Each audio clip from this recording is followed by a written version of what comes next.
Our server shit the bed yesterday, so we had nothing to do. Yeah, and then you had to do all the work today to make it not shit the bed.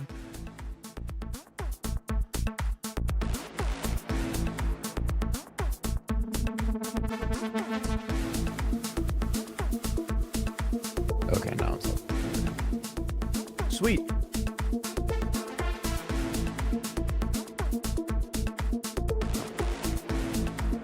I don't see it up.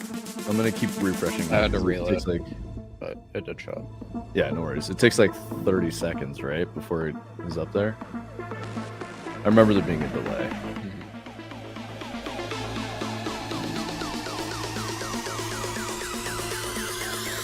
Well, all right. If anyone's in YouTube chat, which I highly doubt, I can't see you yet.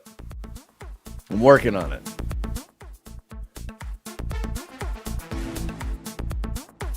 Two different soundtracks you're playing on the two streams. Yes. We have... How did you have it set up, Tony? It's actually pretty cool. You figured out a way to get music to Twitch because Twitch doesn't really care about DMCA, and you guys can have like good music there. But on the VODs that record on YouTube, it doesn't play that DMCA music, so that we can actually like eventually make money off of YouTube. Yeah, Twitch doesn't scan the live broadcasts for copyright material, but YouTube does. And then Twitch has this feature where they accept multiple audio channels, and the first one goes to the live stream and the second one goes to the recording / VOD. So we have it set up where the second channel is going to YouTube and the Twitch VOD, and the first channel just goes to the Twitch live stream so that you can hear good music there. I told you guys, like, Tony's a fucking genius. He just figured out how to do all that shit.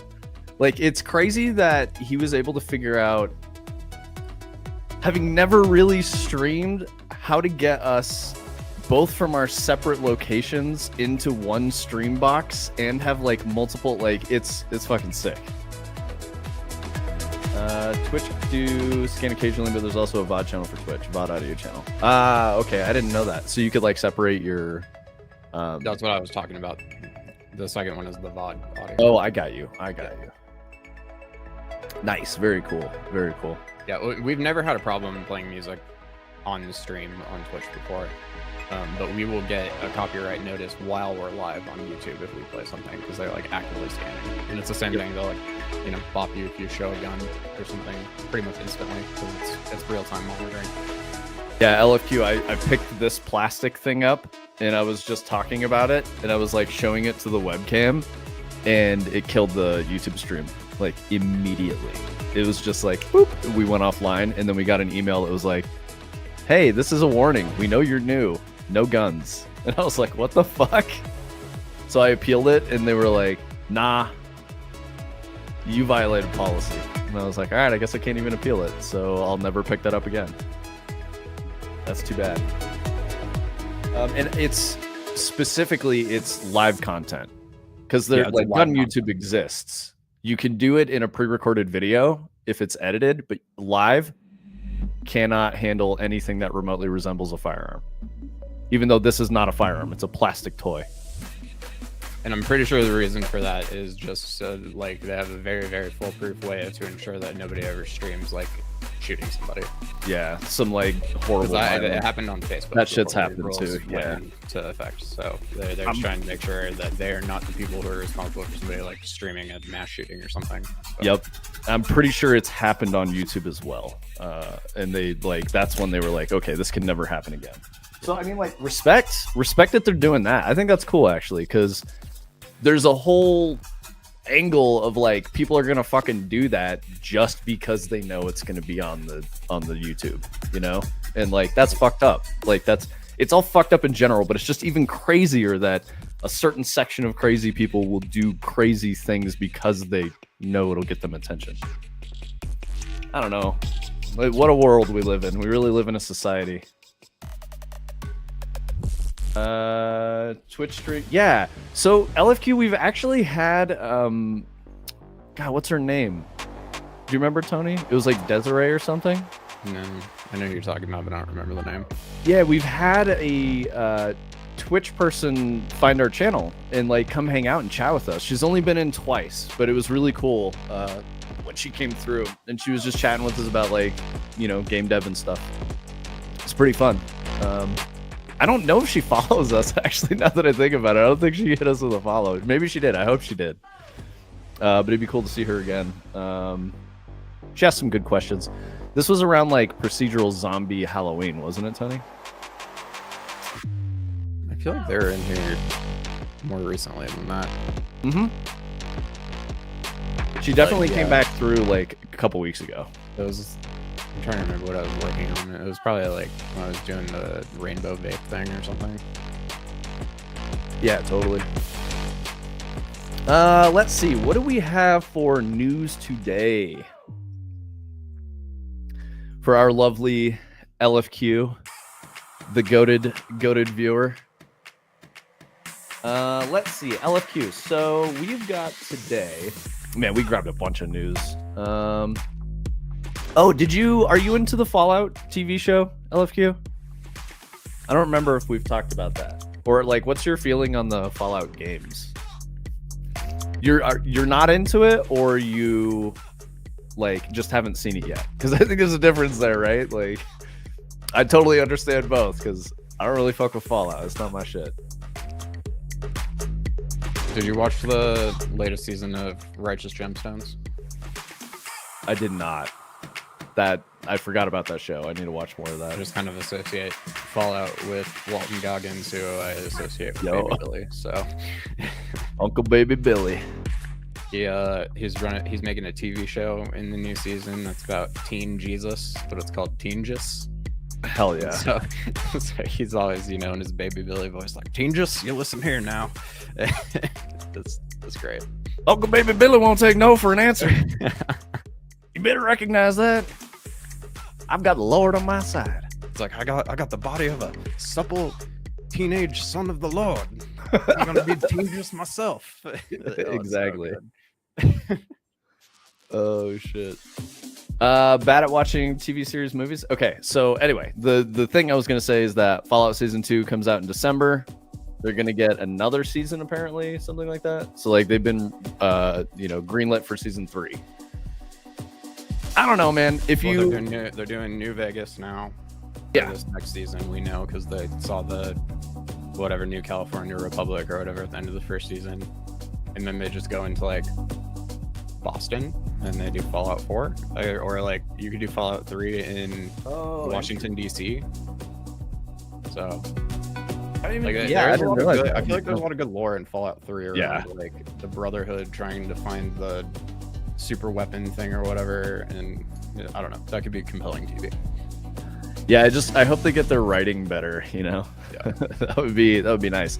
I guess, to be fair, the ghoul who is Uncle Baby Billy and Lucy, is she Lucy?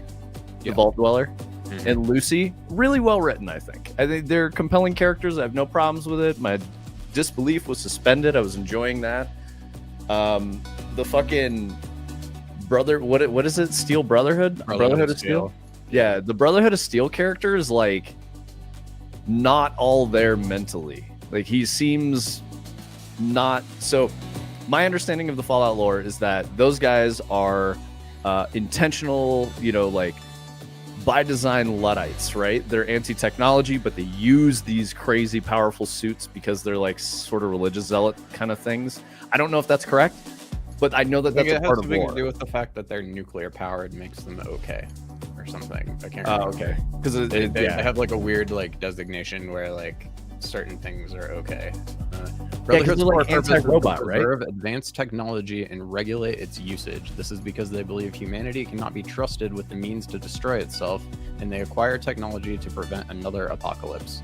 Although they tend to be relatively isolationist, the Brotherhood has proved to be one of the most important organizations in the history of the Wasteland, though their exact levels of power and influence have varied over time. Okay, so that being said, they're like indoctrinated religiously, and they don't get what we would consider higher education or anything like that. But the way they wrote him, he sounds like he's what's a good way to put it? Like Billy Bob Thornton in Sling Blade. That's probably the best way I can put it. I'm like, what the fuck? Why is he talking like this? It doesn't make any sense. Like, yeah, I can't believe they wrote like the "my dick exploded" line into this season. Like, that's crazy. So crazy. Yeah.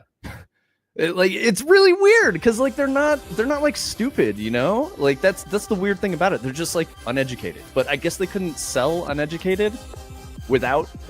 Oh, you know what? Now that I think about it, I bet it's a political thing. They didn't want to like toe a line between like religious extremism, which is what the fucking Brotherhood of Steel is, right? So like I think they intentionally like went away from that and they're like, we'll just make him kind of simple. I don't know, maybe he'll get smarter over time. Who fucking knows? But he's also a character in the games, isn't he? Maybe not. I think he's the only one that's, like, I think not you a do end up with like a companion in certain games who is like a Brotherhood of Steel guy, but like, yeah, I don't know. I've played enough Fallout that like I feel like I remember a lot of the main points, and like I don't ever remember them presenting the Brotherhood of Steel as like stupid in any of the games. They're just like kind of scary, super hardcore, like Spartans, kind of like they just like are pure military, pure power and dominance. They all wear the power armor. Thank you. Very, very regimented and strict. Like they never come across stupid. And I'm trying to like looking at the wiki, and there's a section about the education system, and it starts with their education begins at a very young age. They're taught to read and write and speak English. Their children attend school and are taught a variety of subjects ranging from history and culture to lessons in warfare, combat tactics, nuclear fusion, physics, chemistry, and other principles of science. Scribes are responsible for educating younger members. In some chapters, children are capable of attaining the rank of squire, and they receive training and preparation for their future. It makes even less sense none now of when this they wrote does it. anything fucking good stupid, like at all. Actually, That's so if weird. anything, it's not the opposite. They're taught nuclear fusion and physics and chemistry. Like I don't know, that's crazy. All right, well then it's an even bigger miss with that character. In case you ever watch it, on that shit into the show because it'd be funny.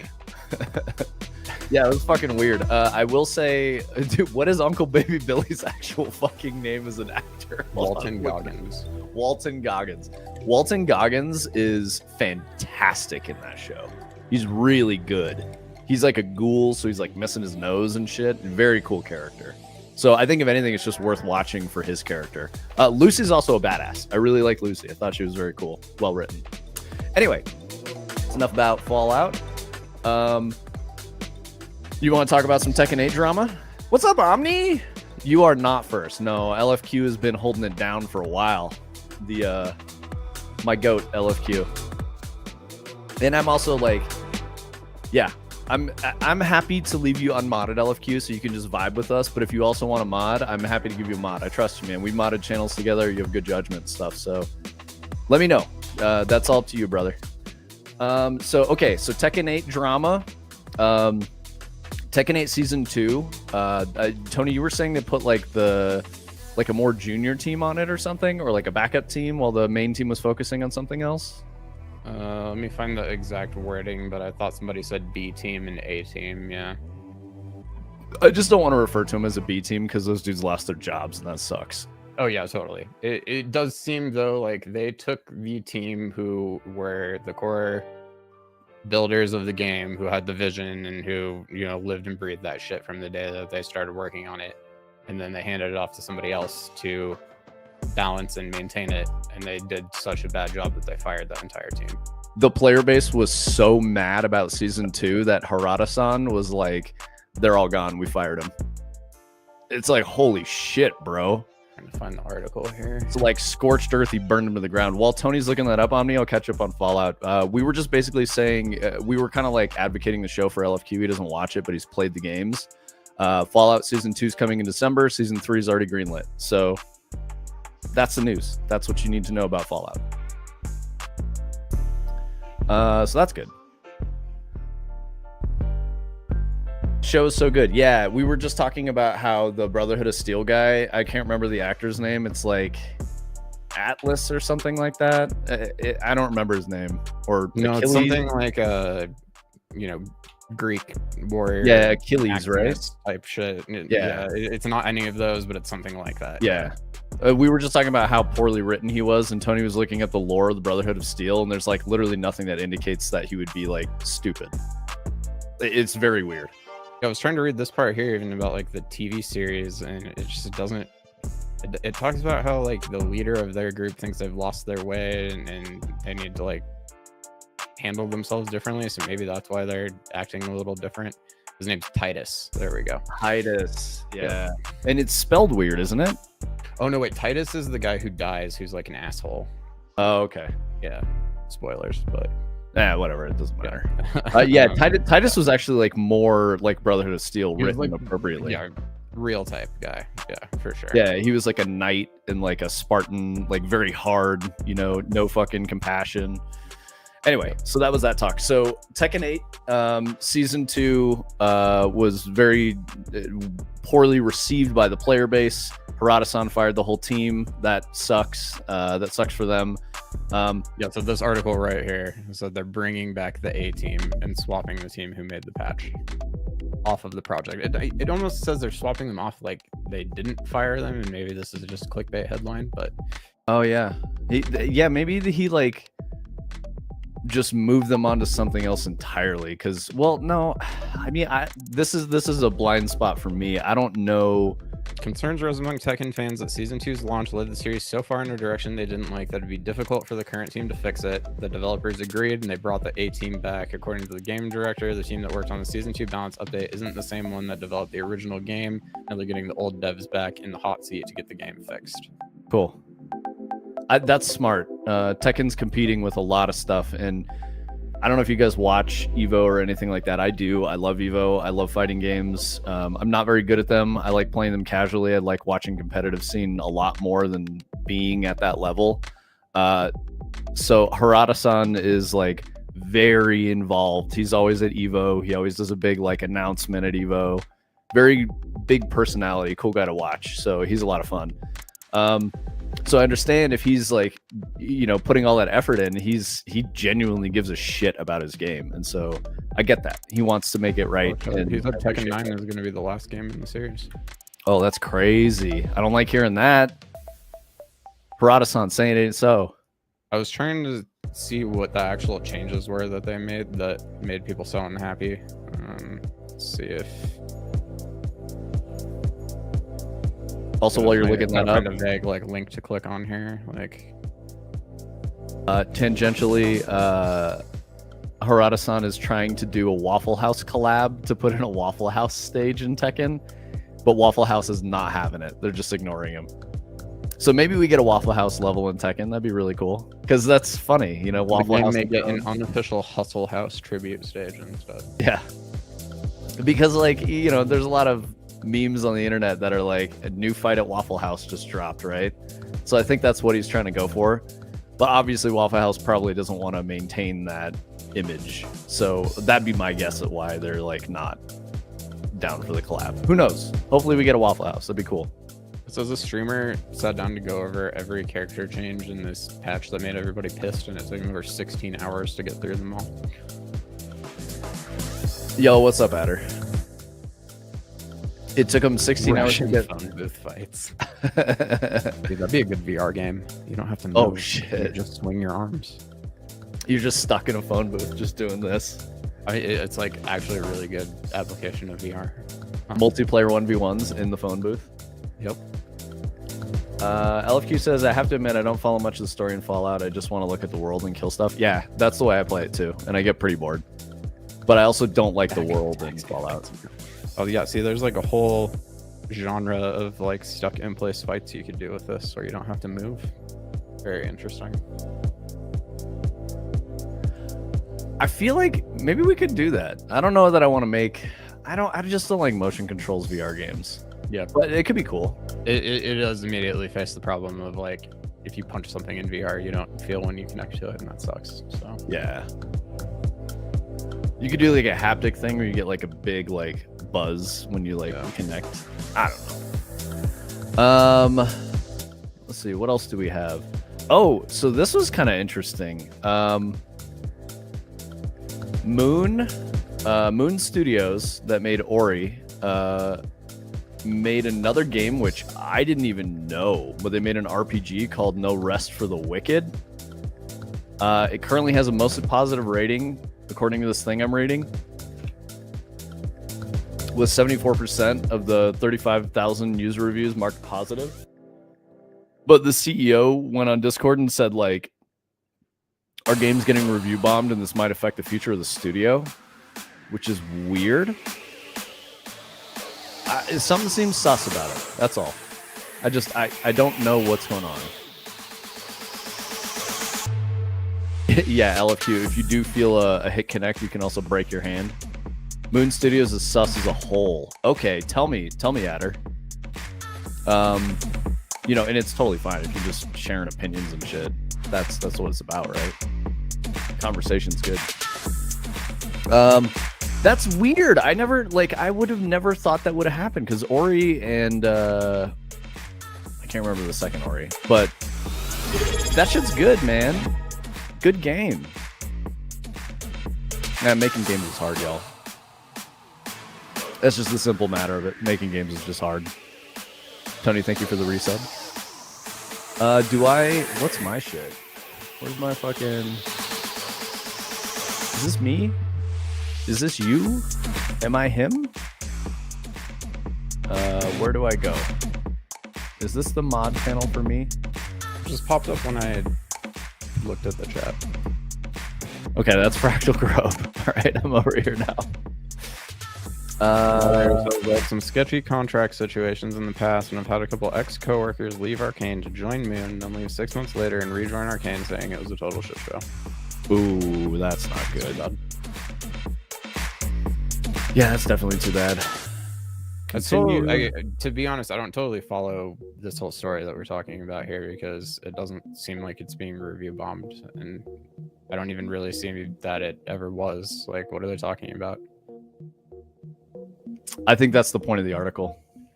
Is like this dude is saying they're getting review bombed, and people like, is this you, John Wayne? Is that me? Oh yeah, here's what it says. Mostly positive rating with 74% of 35,000 user reviews marked as positive. Despite this, Moon Studios CEO took to Discord to tell players that the game has been review bombed and putting the company's future at risk. People think I'm joking when I'm asking for a positive review because in people's mind there's always some big publisher in the background who will cover costs. And internal chats were very inappropriate. That sucks. Many of the game's negative reviews on Steam appear to be focused on its difficulty, combat, lack of multiplayer. And it seems like mostly valid things to not like, but that's hard for me, Adder, because like, you know, I'm a pretty bro-y like white dude, so I've been in the boys clubs before. There's like positives and negatives to it. Obviously the negatives are very clear. The positives I've seen is like when you're working in a very stressful environment, you're kind of like in the shit with your boys, you know, and like that's cool. But clearly that becomes very toxic really quickly. Like I've worked with someone who just used slurs in the office, didn't get fired. They got covered up and protected. It was really weird. This is not in the games industry. This is outside the games business. I used to work in an office where if I went to the bathroom, somebody would probably make my desktop wallpaper like horse hemorrhoids or something like that. Yeah, just like crazy shit. I've been in places like that too. For what it's worth, that happened to me once at a smaller team, and it was like not appropriate for work whatsoever. But the reason for it was the company founder and like a director. We were working a late night and I got up to grab a Red Bull and I came back and I was like, oh shit, what is this on my desktop? And they like were looking at me for my reaction, and then I laughed and they're like, all right, he's cool. And I'm like, oh shit, that was a test of whether or not I would fit into the culture when we were like 30 people. So I don't ever want to do something like that. I think that's really weird. But I'm glad I passed the you know, the vibe check, right? It's weird. It's weird because when you're really small, you need that like super strong camaraderie bond, like fighting through the fire together, because it really helps everyone just put in the extra effort that you need to do. But at the same time, like, it's not good, man. You can't be toxic. You're gonna like push people out and make things harder, and obviously say shit that's wildly inappropriate for work, right? Like, I'm torn. Adder, what's your take on like boys club frat vibes stuff in studios? It's totally cool if you're like, nah, fuck that. That shit sucks. Because I know that is a big part of the game industry and was for a really long time, right? Especially like at V. My team has a strong camaraderie, but anti-toxicity is an active effort for sure. Yeah. There's like a very fine line between a joke and like being offensive. And at the end of the day, like we're not out here doing fucking stand-up comedy, you know? We're making creative stuff and it's very difficult. So if you're like trying to crack a joke to get some laughs, but you say some shit that's like alienating or offensive, like that's not good. Like you're gonna hurt somebody that's on the team. It has nothing to do with work, right? What's up, Anna? LFQ says, probably the most I'll do to an unlocked PC is open a new email and say the person will give cake to the whole company and then just send it, leave it on their screen. Dude, that's great. That's actually, I think that's a good wholesome version of like that, the vibe I was talking about, right? Where you like, you know, you give your coworkers a, you know, a gentle nudge in the ribs, right? Like, I think that's fine. I looked up another article about this. Apparently, he had come out later and said, no, we're not in immediate financial danger, but from time to time, I think I'm allowed to speak up about issues within our industry that I personally find unbecoming. And, you know, he's like, this is what happens when the press picks up a Discord message. It's like, guy, you said the words. Like, I don't think anybody's spinning your message. Like, you tried to say your company was going to shut down if you didn't get positive reviews, and then you're like, oh no, I was just kidding. Ooh, I really like Adder's take on this. There's a studio that he was talking about, or maybe worked with. I don't want to call it out directly, Adder, because you know, it doesn't matter. It was a boys club, full-blown boys club, may still be one. While it was fun for the inner circle, it alienated many others. Cliques are inevitable, but make sure there's a strong, inviting core culture. Okay, so I want to throw a counter out there. I've worked at a place that didn't have the frat boy toxicity, but they did have toxic cliques for sure. And if you were like not in the same vibes, like political mindset and shit like that, you were immediately on the outs and marginalized. So even if you just chose to not participate in political discourse, you were immediately not one of them, which I think is just as fucked up as like telling dick jokes or like binge drinking, you know, in the office and stuff like that. Yeah, toxic cliques are a failure of management HR. Strong agree. Very strong agree. The bottom of this article says Thomas Muller has been in the news in the past for reportedly contributing to an impressive workplace culture at Moon Studios. In a GamesBeat report, it's claimed that the founders criticized the work of employees in public chats and were stingy with praise. So far, no one is suing or claiming unlawful behavior, but many workers are fed up with what they see as inappropriate behavior by the founders. It continued, we saw plenty of evidence of harsh language in chat sessions that were reviewed. While the founders constantly pushed for quality, they also gave conflicting or unclear directions when it came to feedback.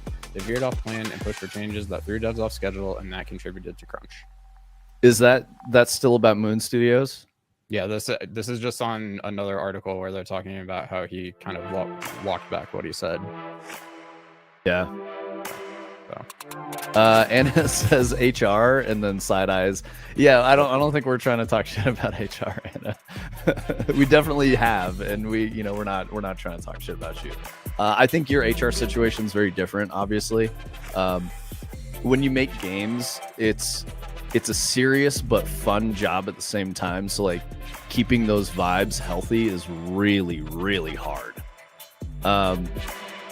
Like Adder says, it's an active effort from the entire management team and should be expected of the employees to uphold the inclusivity of their teammates. If that falls apart, that's squarely on management. Yep. I mean, to be fair, like pretty much everything is on management always in a well-structured business. Because like somebody has to be at fault at the end of the day, and as a good manager, you want to make your team feel like you got their back. And this is kind of the opposite of that ultimately, but I feel like the same principle applies. I mean, it kind There's of probably applies. some aspect of this too, where it's like these guys are doing the thing we always talk about, which is like they're trying to build their business around like, okay, we have to make this game, and then we can keep all of these people paid, and that's like the main thing that we're trying to do. Yo, And- Boom Raid! Sorry, Tony. Boom Raid. Oh, Yo, welcome Raiders. What's up, guys? Boom. Thank you, Boom. We love you, Boom. Welcome, homies. Welcome to the Fractal Grove. We're talking about game industry news right now and toxic cultures, so it's a little bit of a weird conversation. But I guess to dovetail into what Tony was talking about and what Adder was talking about with like toxic cultures, like I kind of think that applies as well to Harada, you know, axing the team or moving the team that was on Tekken because of the bad season 2 balance patch. Like that was probably in some part Harada's call, you know, and then he's making the team suffer for that. Like, I don't know, like you got to do something, you know, you got to do something. It hurts, right? Like imagine being those guys and thinking you're making good decisions. And then you're like, oh shit, we fucked it up. What do we do now? Like, that's horrible.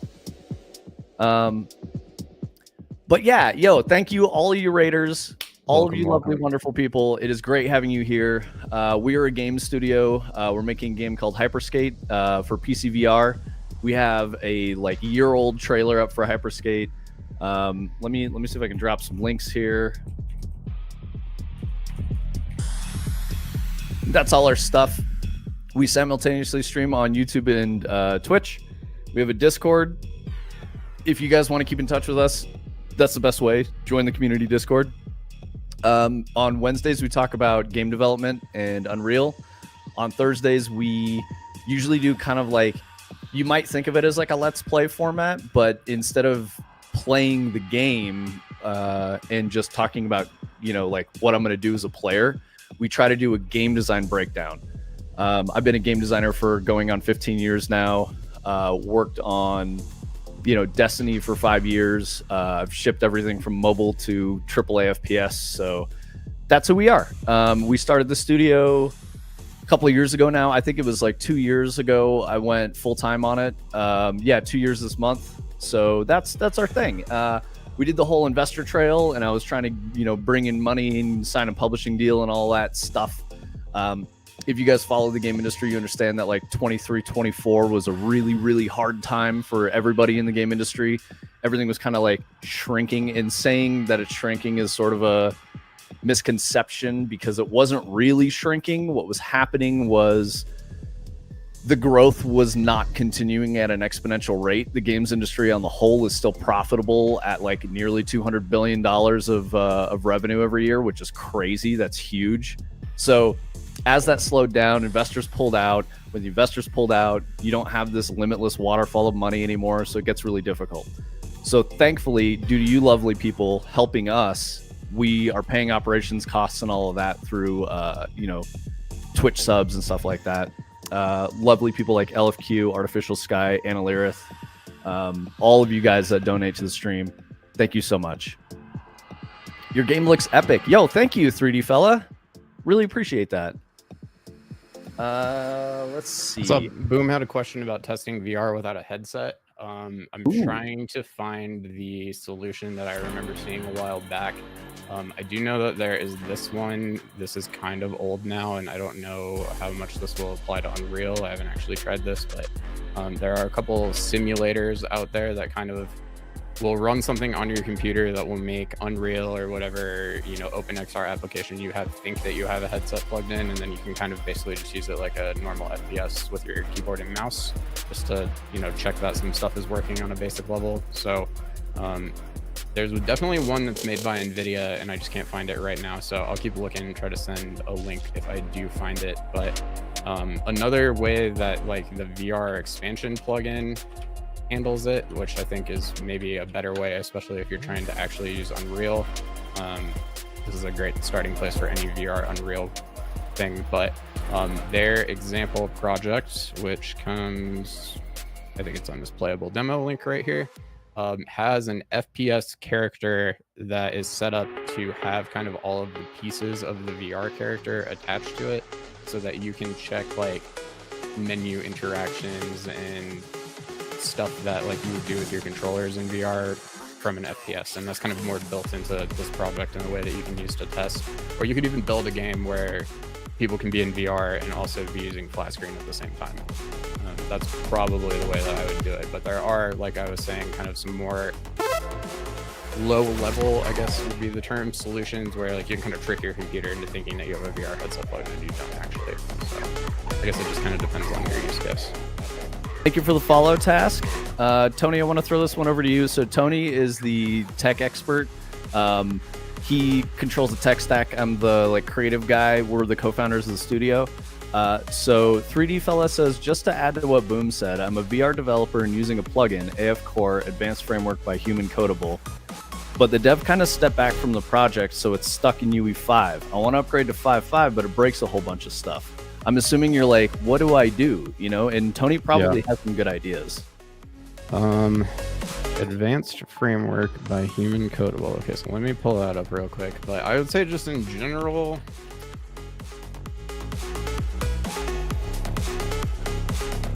I would maybe need to see more specifically what the problems were, but I would say if those plugins are the things that seem broken and the widget stuff, then how would I approach this? I'd probably honestly try to take the plugins out, upgrade to 5.5, and then put the plugins back in.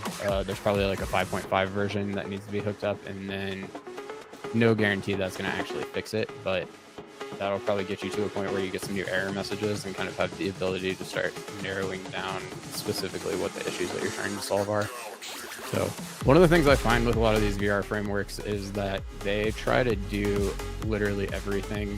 For example, like the VR expansion plugin has every form of locomotion. It has finger tracking. It has like eye and head tracking. It has interactable things. You can walk on the walls. You can drive a car. You can use a sword. You can write on a whiteboard. Like, it's all great, but at the end of the day, it starts to get in my way when I get really deep into a project and I don't need like 90% of the things that it does, and I end up kind of throwing a lot of it out and building something myself. So I'm only bringing that up in this case too, just to say that like you've probably learned a lot in trying to set things up with this plugin initially. So as painful and tedious as it might sound, like it might be a good time to kind of take it back to basics, maybe just pull up the VR template that comes with Unreal and kind of start figuring out how to translate what you had into kind of a more basic core system that doesn't rely on a third-party plugin that somebody's going to stop supporting for you. And that's a lot of the time going to be the way that I would approach something like this. But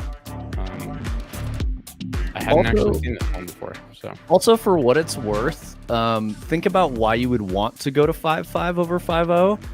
And if you can do everything you're trying to do in 5.0, you probably don't need to upgrade your engine version, and you can stay with what you have to ship, but consider like these new features for your next game.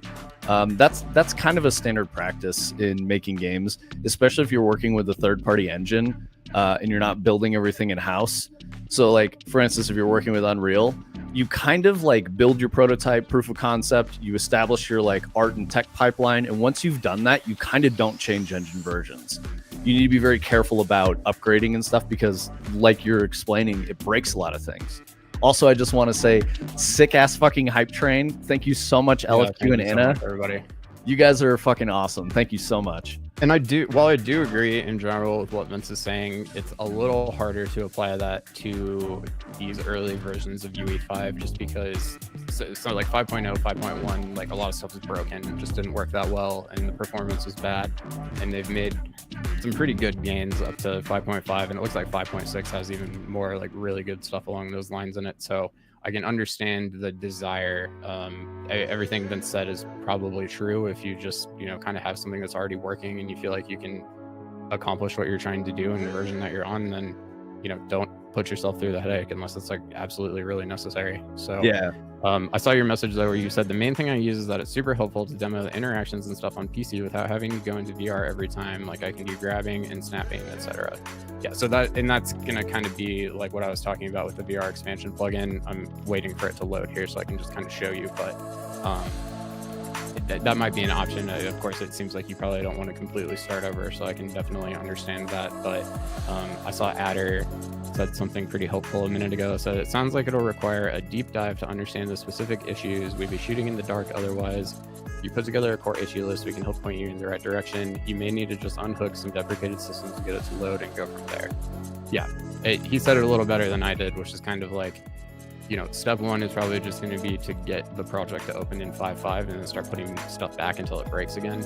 So if you've kind of narrowed it down to like a meta plugin and the other stuff that you mentioned, I would probably start by just taking those out and seeing if you can just open the project up and get into the editor, and then that's going to be step one. And then if you can get into a specific blueprint or something that's connected to these things, like Adder said, there's probably going to be some broken pins or some red options or something where things got deprecated or changed or don't work exactly the same anymore, and then that'll give you a spot to kind of start narrowing in on those things to see if you just need to connect something up a little differently, or you know, maybe they completely changed how it works. But where can you record VR movement and play it back in Unreal without a headset plugged in? For that, you would use a tape recorder. Yep. But that's I don't know if that's exactly what you're talking about, but you can use the tape recorder in the engine to effectively just record a bunch of keyframes of a skeletal mesh or whatever, and then you can play back in the sequencer over and over. And that's how we made the trailer for Hyperskate. Those were recordings of Vince playing the game, and then, you know, we cleaned it up a little bit and made it look nice for the trailer, but that's how it started. There's a thing in Unreal called tape recorder. Yeah. Link in the Discord where there's a feature that does it differently. Oh my God, Adder with the gifted! Holy shit! Thank you, Adder. You guys, oh, you're making our day. Thank you so much, guys. Yeah, this is huge. Thank you guys so much. Thank you. Oh, good news. Good news. Okay, so I want to throw this out there. I was reaching out to some colleagues. I've been telling you guys that like we really need an art person to help us like punch up Hyperskate so that it looks better, or plus up whatever the right turn of phrase is, but just to make it visibly pop a little bit more. It's hard to know that we're making a VR game and it doesn't look super great right now. We recognize that, but we don't have an art champion. So we had a meeting on Monday with one of my colleagues from Bungie who's like, yo, I saw what you guys are doing. You know, I saw your channels. Talk to me a little bit more about stuff. Had a chat with him, and he's like, I'm going to talk to my team, see if I can give you guys time without violating my, you know, non-compete stuff and all that. So hopefully we will have a good artist on the team helping us with a bunch of stuff. We've had a bunch of artists come and go. People drop, you know, some new assets for us, some boards and some helmets and stuff like that. So hopefully we can get this wonderful person to give us some of their time and help us really like make Hyperskate look really good. So and over the last week or so, Tony's been doing a bunch of stuff to improve the character controller or player controller, stuff like that. It's really good. So Hyperskate's coming along in a really positive way. We really want to show you guys more of it. So we're trying to figure out the best format for that without spoiling a lot of the really cool secret and like discoverable stuff about the player experience, and just let you guys see what we're building. You know, we've kind of been torn there about like, what do we show, what do we not show without like spoiling things and giving it away. So it's to recognize Susan's video failing. Is that Eyebrews? Yo, Eyebrews, what's up, dude? Barely any documentation on it. Okay, so he's talking about XR Scribe.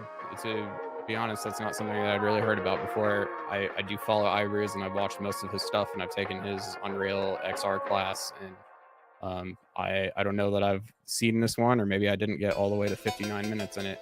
I will point out this is the tape recorder right here, like we were talking about, but it seems like he's using it in conjunction with this XR Scribe thing or something like that. But as I'm kind of just quickly clicking through this, it seems like they're able to record VR motion and then play it back, you know, in VR, in the VR preview, without him actually having a headset on or anything. So that's pretty interesting. Yeah, tape recorder and sequencer are incredibly powerful tools. Sequencer's very wonky. Input too. That's pretty cool, because then presumably, if you made adjustments to how your inputs worked, then you would be able to sit there and just play it back and see how it worked differently. So That's very cool. that is very cool. I'm really appreciate you showing us this, because I didn't know about this, and stuff like this is important. I think it's something we talk about a lot with Unreal and VR, is that you need to do a good job of showing off your thing, and in almost every circumstance, showing somebody just a screen recording of what's happening in the headset does a really bad job of that. And if anything, is probably like detrimental to you showing off your thing. So any tool that we have to record what's happening and then be able to make it look better before we show it to somebody, I think is really helpful. And there's a lot of stuff that we've built into Hyperskate. Like we have an actual drone. It's actually the drone from the Electric Dream sample, if you guys have ever used that. But we've pulled that into our game, and that thing is set up like a full FPV filming drone, and it has a lot of really nice camera functionality and like target locking and stuff like that.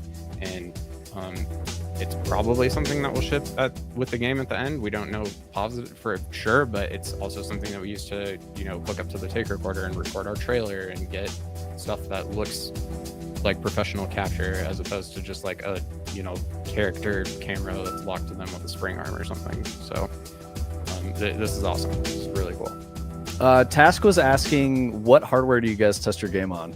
So I've got a 3080 Ti and like an i5. My processor's definitely a bottleneck for that, but things run well on my machine. Tony, you're on a 3090, right? I have a 3080. So 3080. Okay. Yeah, Vince has like better GPU, worse CPU. Yep. I have a better CPU and more RAM, but a worse GPU. And then I also, my stream computer only has a 2070 in it, so I will use that to test a lower fidelity typically, just to make sure that we're still okay on. I would like Hyperskate to run at low fidelity on a 1080. That's my goal. So. Oh, no worries, 3D fella. Thank you for coming through. I hope you have a good day, and we hope to see you again. Hey, if you ever have questions or you want to talk or anything, please hit us up in the Discord. I love that shit. So. Yeah, Bright Side Movement. We've helped him a bunch with his stuff. He's a solo dev. He's a really cool guy. He comes through the community. I don't think he's. We don't have enough VR friends, so yeah, come through, man. Friends. Yeah. Chat us up if you get stuck on anything or want some help or advice, whatever. Yeah, holler. Hype chest back to the GPU talk. Yeah, I did all of my early VR gaming on a 1080. I played Half-Life Alyx on a 1080, and it was acceptable. And I think that's something that we're going to try to aim for. I still think a 1080 is way stronger than like a standalone Quest. So standalone is a difficult conversation for us, and I realize that business-wise, that's maybe not the most correct answer as a developer, but we're big believers in PC VR, and we want to provide the best experience. We don't really care about mass market appeal. Yeah, totally. What's up, Tom McGee? Good day. Had a lot of fun the one time I made a VR game, actually, and I want to do it again. I don't do it right now. Well, hey, you got our community in our Discord. If you ever want to come in and chat and talk, or maybe contribute or something, hit us up. That's what we're here for. Yeah, we got Tom McGee. We're doing great today. We got a Boom raid, so we have a bunch of Boom people hanging out in chat, some new people seeing us. Also, for you newer guys, I was talking about how we fund the studio with donations from Twitch and all that stuff, and our coffee link and all of that. We're really close to monetizing YouTube. The short, or I guess not short, but the edit we put out of the marathon reaction thing went out last week, and that got us like over 120 new YouTube subs, which is really good. So we're inside, we're under 150 subs left on YouTube, and then we get AdSense, which is huge because YouTube doesn't make us any money right now. But getting AdSense on that would be massive. So if you guys can sub on YouTube, that would help us a ton. But also, no worries. We just appreciate you guys being here in the first place. So thank you so much, everyone who's come through and is chatting and hanging out with us today. Let's see. Yeah, how you doing, Tommy? RDR system plugin thing that everybody's been talking about. Oh, right.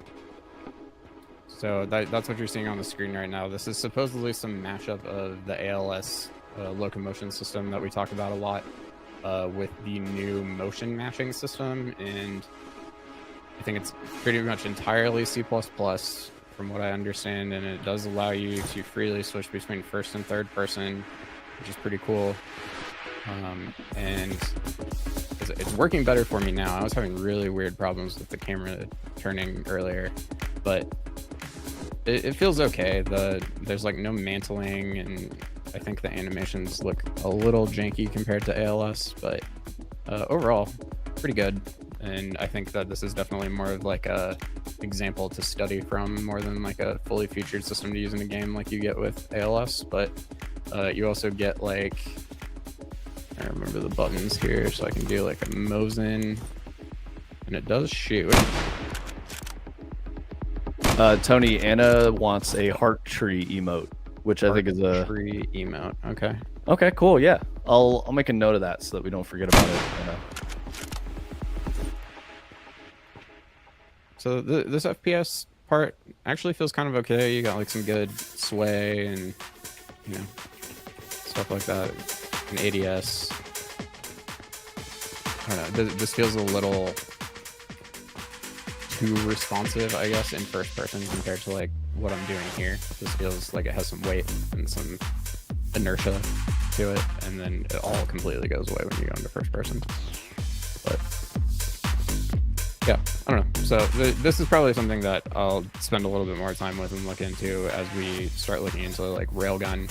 I've always kind of said Railgun is probably going to be some combination of ALS with some of the newer technology that has come out with UE5, and that's almost exactly what this is. So yeah, pretty cool. For those of you guys who don't know what we mean when we're talking about Railgun, we are making a PC VR game. However, our goal is to make a big AAA third-person action shooter. We've been talking about this for like 5 years. So we've got a lot of ideas for it. We're not the type of studio that is like, we're VR specialists only, and we only make VR. Like, we want to make a bunch of different kinds of games.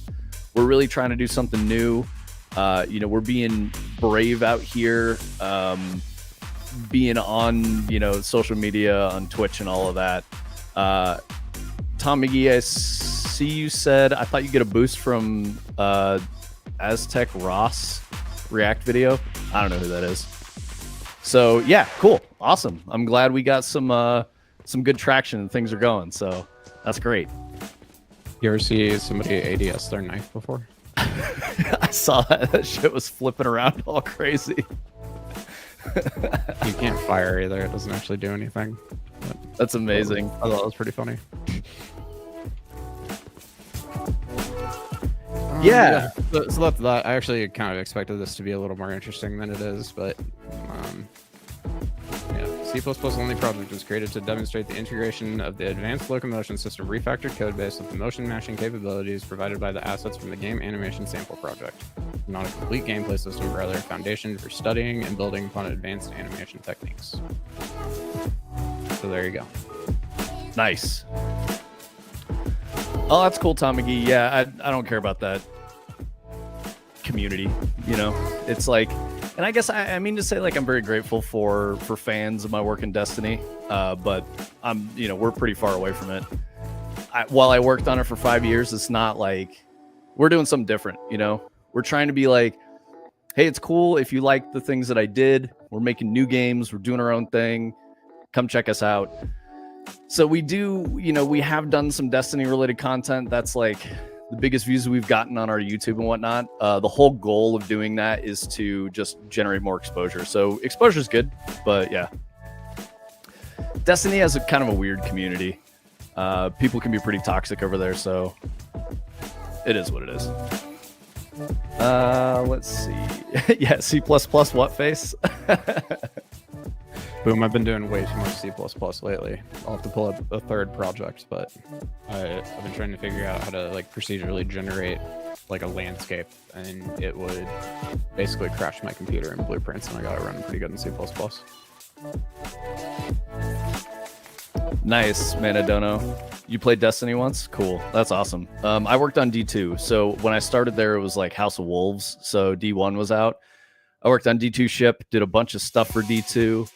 The most notable things I did were like some big secret missions. I was the what did they call it internally? The feature lead. So I was like the creative vision guy. I was the only designer on Whisper. There were, I got help from other designers who knew how to work with systems that I didn't understand. But I was like the main one allocated to the project. So like when I would talk to other designers for help, it was like, hey, how do I do this thing? And then they would help me like build a thing that I needed. But otherwise I kind of like was running the whole thing. There were 2 artists that I worked with. One did the combat section and one did the traversal section. So I was like, creative direction oversight on that. But yeah, that was it. Gil Zussman. I don't know how to say that. Let me know if I said that right. What are you developing? So we're working on a game called Hyperskate for PC VR. Let me post. There you go. So that's our link tree if you want to see what the game is. That's also to like all of our channels and all our socials and stuff like that. And we've got a Discord. I did well. Thank you. I appreciate that. I do know that my Destiny work is like very beloved. So back here behind me, let me move my head out of the way. This is a prop made of plastic of the Whisper of the Worm, the sniper rifle from the mission that a friend of mine made for me as like a gift. It was very, very kind of him. I can't pick it up and show you guys. Last time I did that, we got instantly kicked off of YouTube. So YouTube doesn't like live streams handling anything that's resembling a firearm. So it's not a firearm. It's plastic. It doesn't do anything. It just looks neat. But yeah, that's awesome. I'm glad you guys like it. Thank you. Like I said, we're trying to get away from like Bungie Destiny type things. That's not us. We're very different. But if you like the kind of work that I did on Destiny, I did encounter and quest design, you should expect that level of creativity and polish to come into Fractal Grove, video games and stuff. So that's what we're doing over here. So I know 3D dude, whatever, 3D fella isn't here anymore and had to go, but it took forever for the shaders to compile. This is the VR expansion plugin template that I was talking about.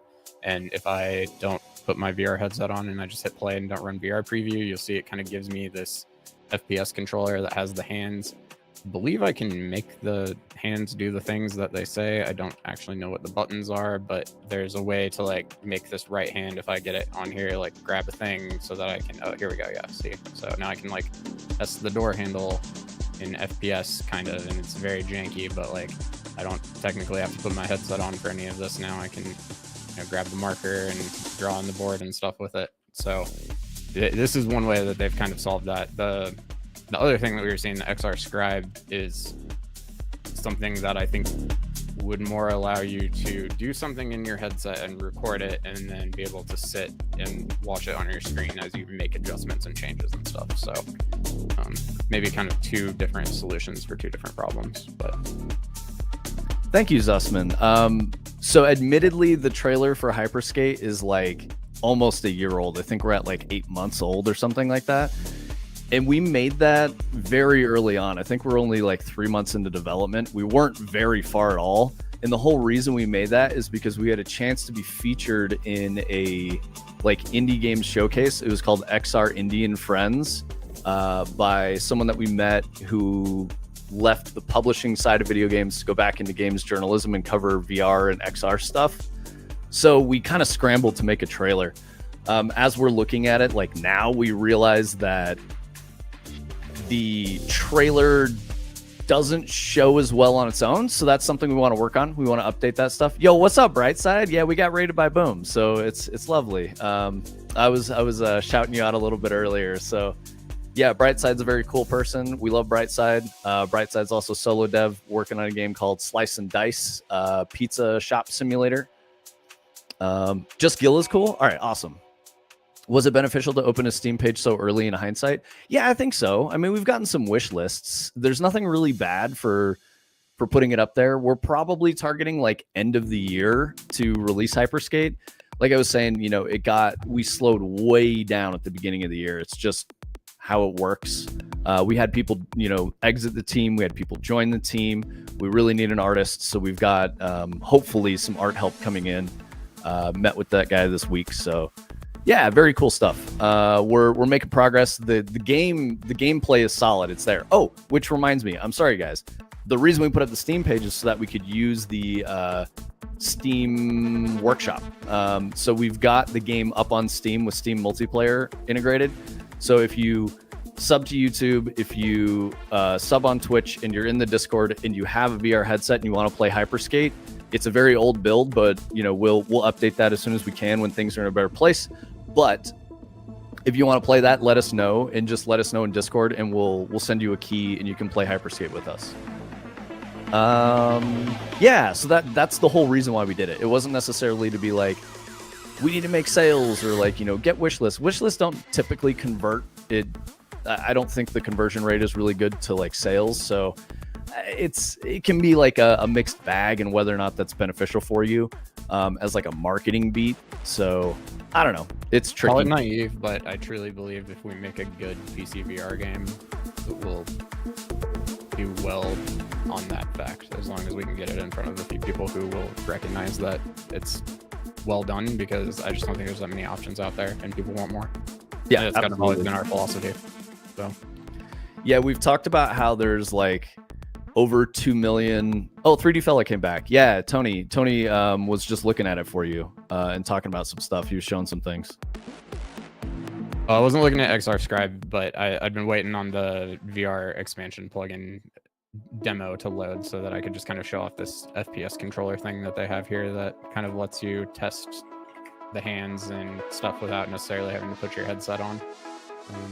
We don't use this a lot for testing, to be honest, but I can understand the usefulness of it.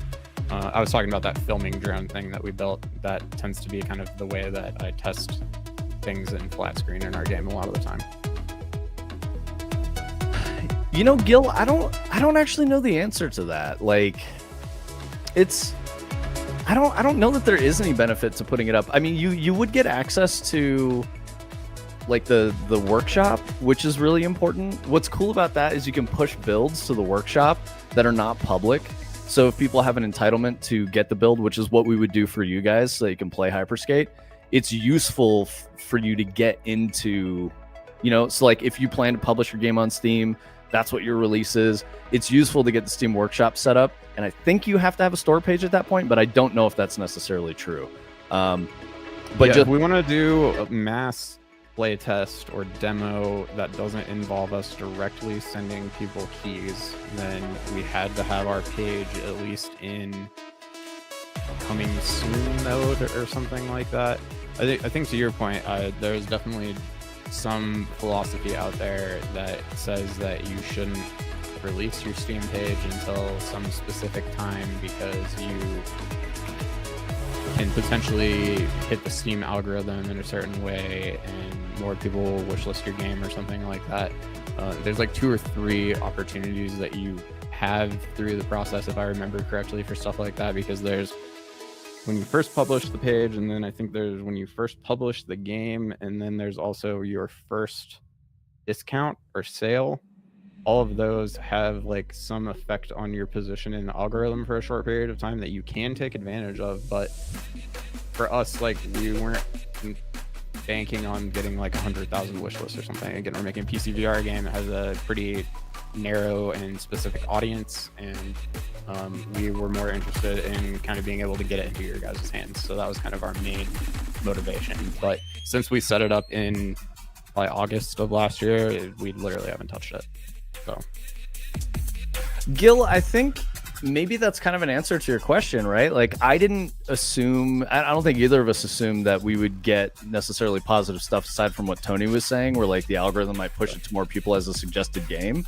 But that's really cool that this is a positive interaction for you. So really appreciate that.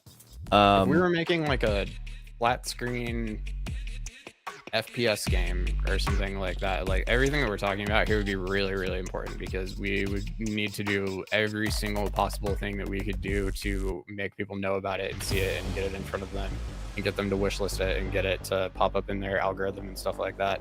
And one of the reasons that we're making the games that we're making is because not enough people make them, and there's not a ton of like really good options and variety, especially over the past few years since like the standalone Quest market has gotten so strong.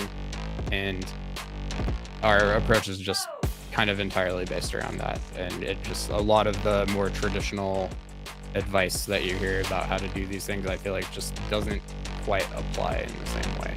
So, you know, maybe we're naive and completely wrong, but that's kind of been the way I've been thinking about it. So yeah, and we're a really small team, like less than 10 people. Dedicated team is probably 3. So being super small, like we don't have the same capability to do like a major marketing beat that you would get with like a publisher and have like a huge roadmap that works really well.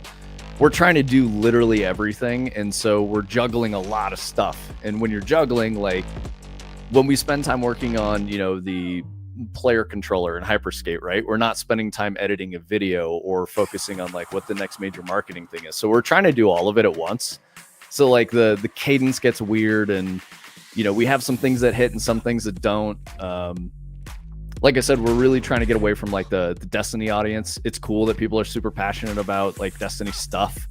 But yeah, that's not what we are, you know, like we're completely different. We're doing our own thing, making our own stuff. And yeah, we're trying to be out here for you guys, doing a very risky thing as game developers and saying like, these are the 2 co-founders. We're not professional streamers. We don't endeavor to become professional streamers. We only stream 4 hours a week. So yeah, like that's in total only 4 hours a week. And you know, if you look at someone like Pirate, you know, Pirate's out there streaming 12 hours a day, 7 days a week. That's not us. We're not going to ever be those guys. We do this to be candid about what we're building, why we're building it, show you guys the game, help you guys learn how to create games. There's a obviously toxic relationship between developers and game players, especially at the high level of AAA. And, you know, we're bravely trying to erode that and make sure that there isn't a barrier and a conflict and unhealthy relationship. We're trying to be like, hey guys, you know, we're out here, we're being real human beings. That's kind of the whole vibe. So yeah, good R&R always helps recharge the battery. Fuck yeah, dude. Adder had a good race weekend. First real day back at work after a trip down to the Gulf with race cars. Yes, dude. How did your event go? Also, did you get a lot of pictures and video? I'm excited for that. Did you bring the E30 down? And what cars did you bring? Brightside was asking about the test room for Hyperskate. Yeah. This one's actually called Test Room. So that last one I was looking at was for the VR expansion plugin for Unreal. So that was just like a demo level for it was the system that we use kind of to prototype Hyperskate, but the things that I've been working on over the past like 2 months is to completely rebuild our player controller completely from scratch without any of the unnecessary stuff that was in there that I was talking about. You know, we don't need melee weapons and driving cars and you know, all of these crazy things that it has. So I really was starting to feel like it was harder for me to make, you know, small updates to our player controller and make it do the things that I wanted it to do, just because there's like so much stuff that I had to dig through and that was in the way. So now it's very, very basic, very straightforward, very simple, but that's a good thing. So it's a lot easier to work with. Yeah, I think one of the best examples we can give is Tony built the first player controller with like friction in mind, turning it on and off and kind of like controlling movement in that way. So you got this like floaty feel. The problem is the way it was interacting with certain parts of Geo is like you get like hung up on a vert or like a weird seam in the mesh that it just didn't make sense and it was harming the player experience.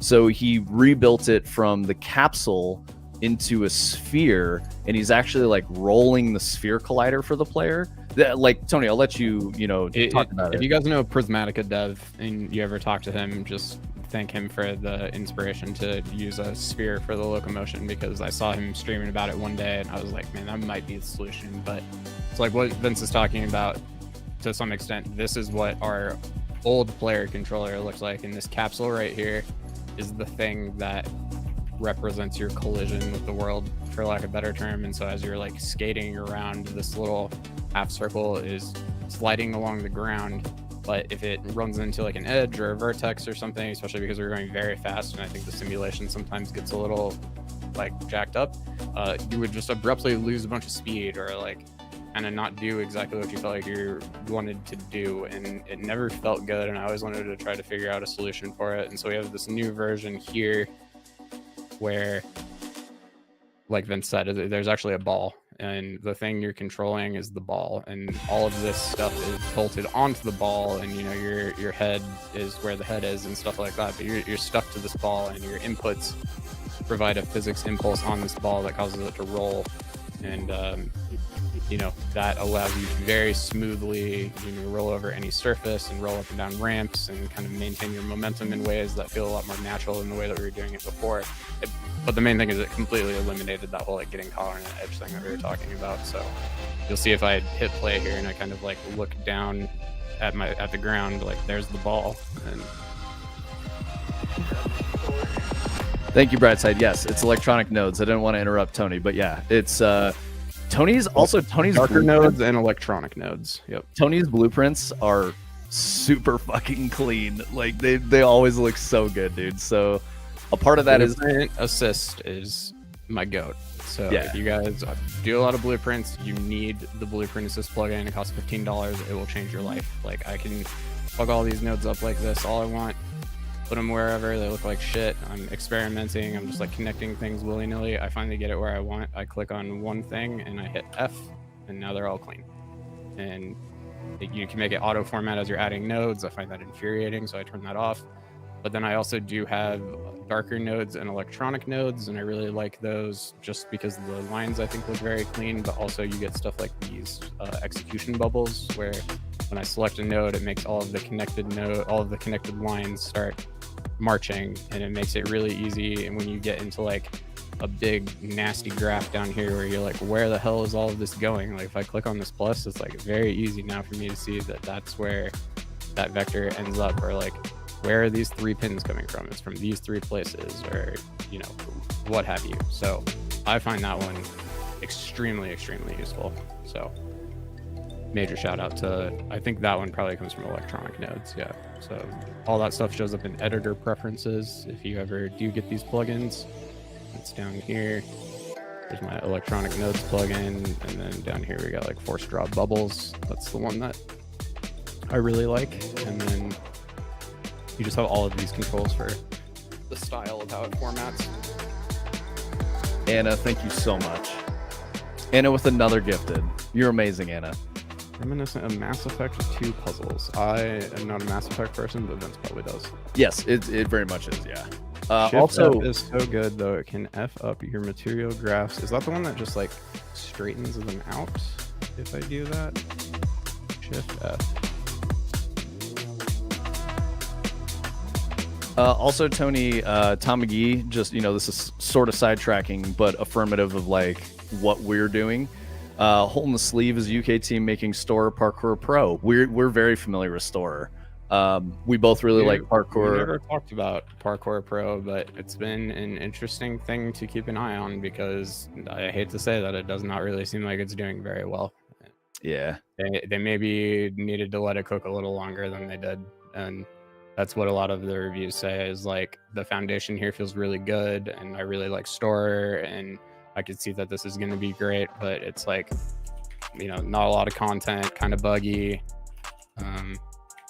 Yeah, so I think it's really cool what they're doing. They are a very independent group of people, and they have total control of their destiny, and I really appreciate that about them.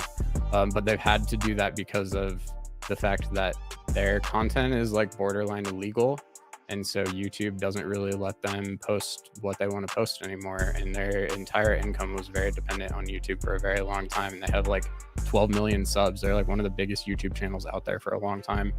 And then YouTube kind of just started saying like, you know, if you guys are trespassing or you're doing anything that's technically against the rules, and like, you know, a property wouldn't want you doing parkour all over it, you can't post that on YouTube anymore. And that has cut a big hole in their revenue stream. And they started talking about on their most recent video that they have their own platform now that you can go to and directly subscribe to them, and you can see all of their content that they can't post on YouTube. Their most recent video, one of their members pretty much gets his finger cut off while they're rock climbing, and of course they can't show that on YouTube, but they talk about a lot. They're like, you can see the completely unedited video of this if you want to on our website. And so this whole diatribe is to say that I have a lot of respect for these guys, and I've kept a very close eye on what they've been doing for a really long time. And I hope this Parkour Pro thing actually ends up working out for them, because this is made in Unreal. This is made by a smaller indie team who, kind of got with these guys because they really liked what they were doing and they're passionate about it. And it would be cool to see it work out. So I agree with what you're saying, Gil. Like it's definitely a weird take. I mean, it's hard. Platforms are trying to figure out what's okay and what's not okay. Like, I get that. We're out here using these platforms too, but like, it's kind of all over the place. I mean, Twitch does its own thing. YouTube does its own thing. They don't play nicely together. They're very different sets of rules for both platforms. You're kind of hurting yourself. You shouldn't put all your eggs in one basket. Yes. Like, that's all it is. It's like, if you're going to build your entire business off of YouTube is paying me $30,000 a month right now, so I think I can build a business that costs $27,000 a month. It's like, you need to plan for like, okay, what do we do if YouTube literally gives us $0 next month? Like, what is the plan then? I feel like a lot of people just like stop at like, okay, we got 30,000 a month, we can spend 30,000 a month and we're going to be good to go. And it's right before the boom raid, we were kind of getting into the whole idea of like, I don't know, like the Ori team guy kind of conducting himself like his main motivation is to make money and keep all of the people at the studio employed, and they're making all of their decisions around that rather than like making a good game or like doing stuff that they really believe in. And while I think it's really commendable for you to try to like take care of your employees and make all of that happen, just if you want to bring it back to a lower level, like fundamentally that probably wasn't a very good idea. And now you've put all of these people in a situation where like you're not going to be able to keep them all employed because your main motivation was to keep them all employed and you weren't focused on the things that were really important and that matter.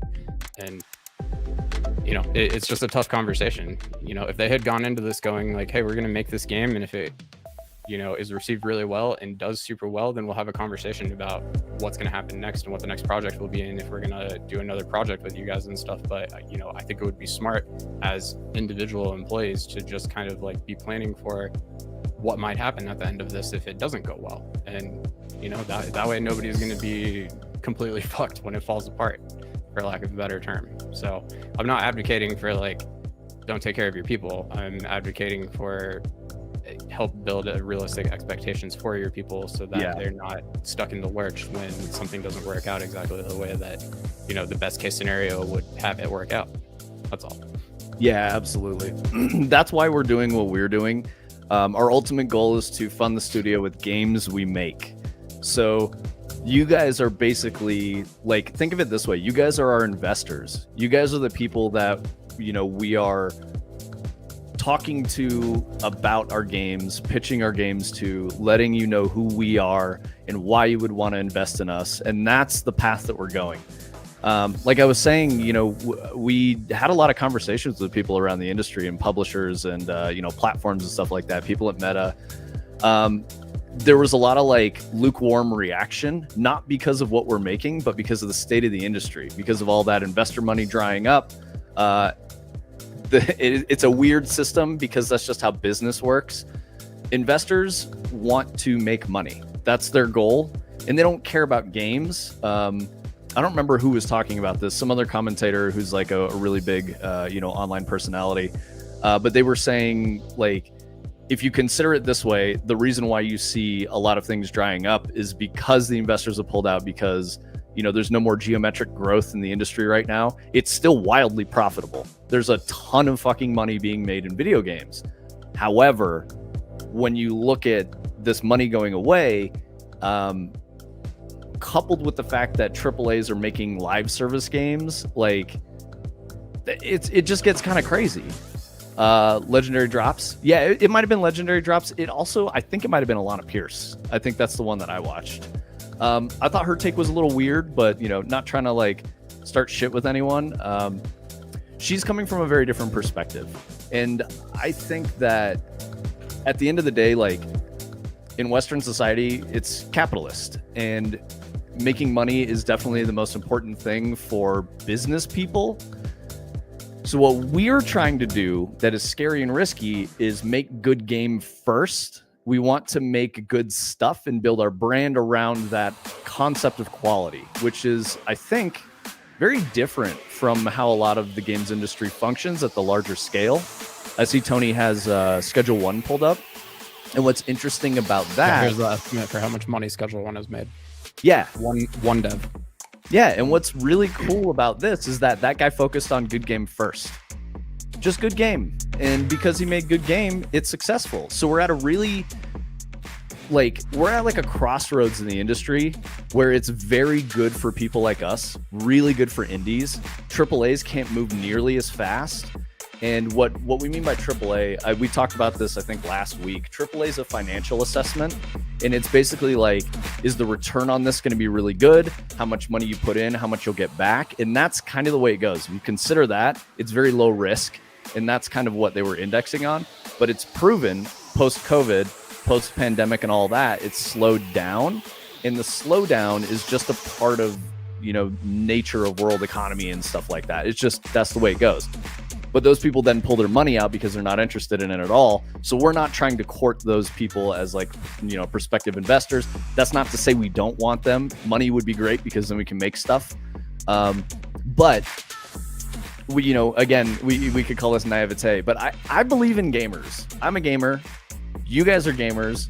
I think if we just talk to you guys and we have you guys be the people who gives a shit, and we can show that we give a shit, we can change how these things work, right? I think a lot of people get into making games because they just really want to make a game. And that's kind of the focus. And that's good. That's a good thing.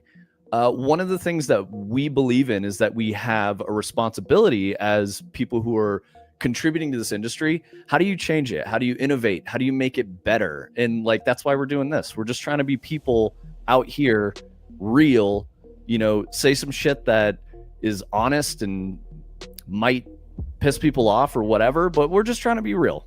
And, that I think that was the whole goal with how I was explaining, game design and my takes on Marathon.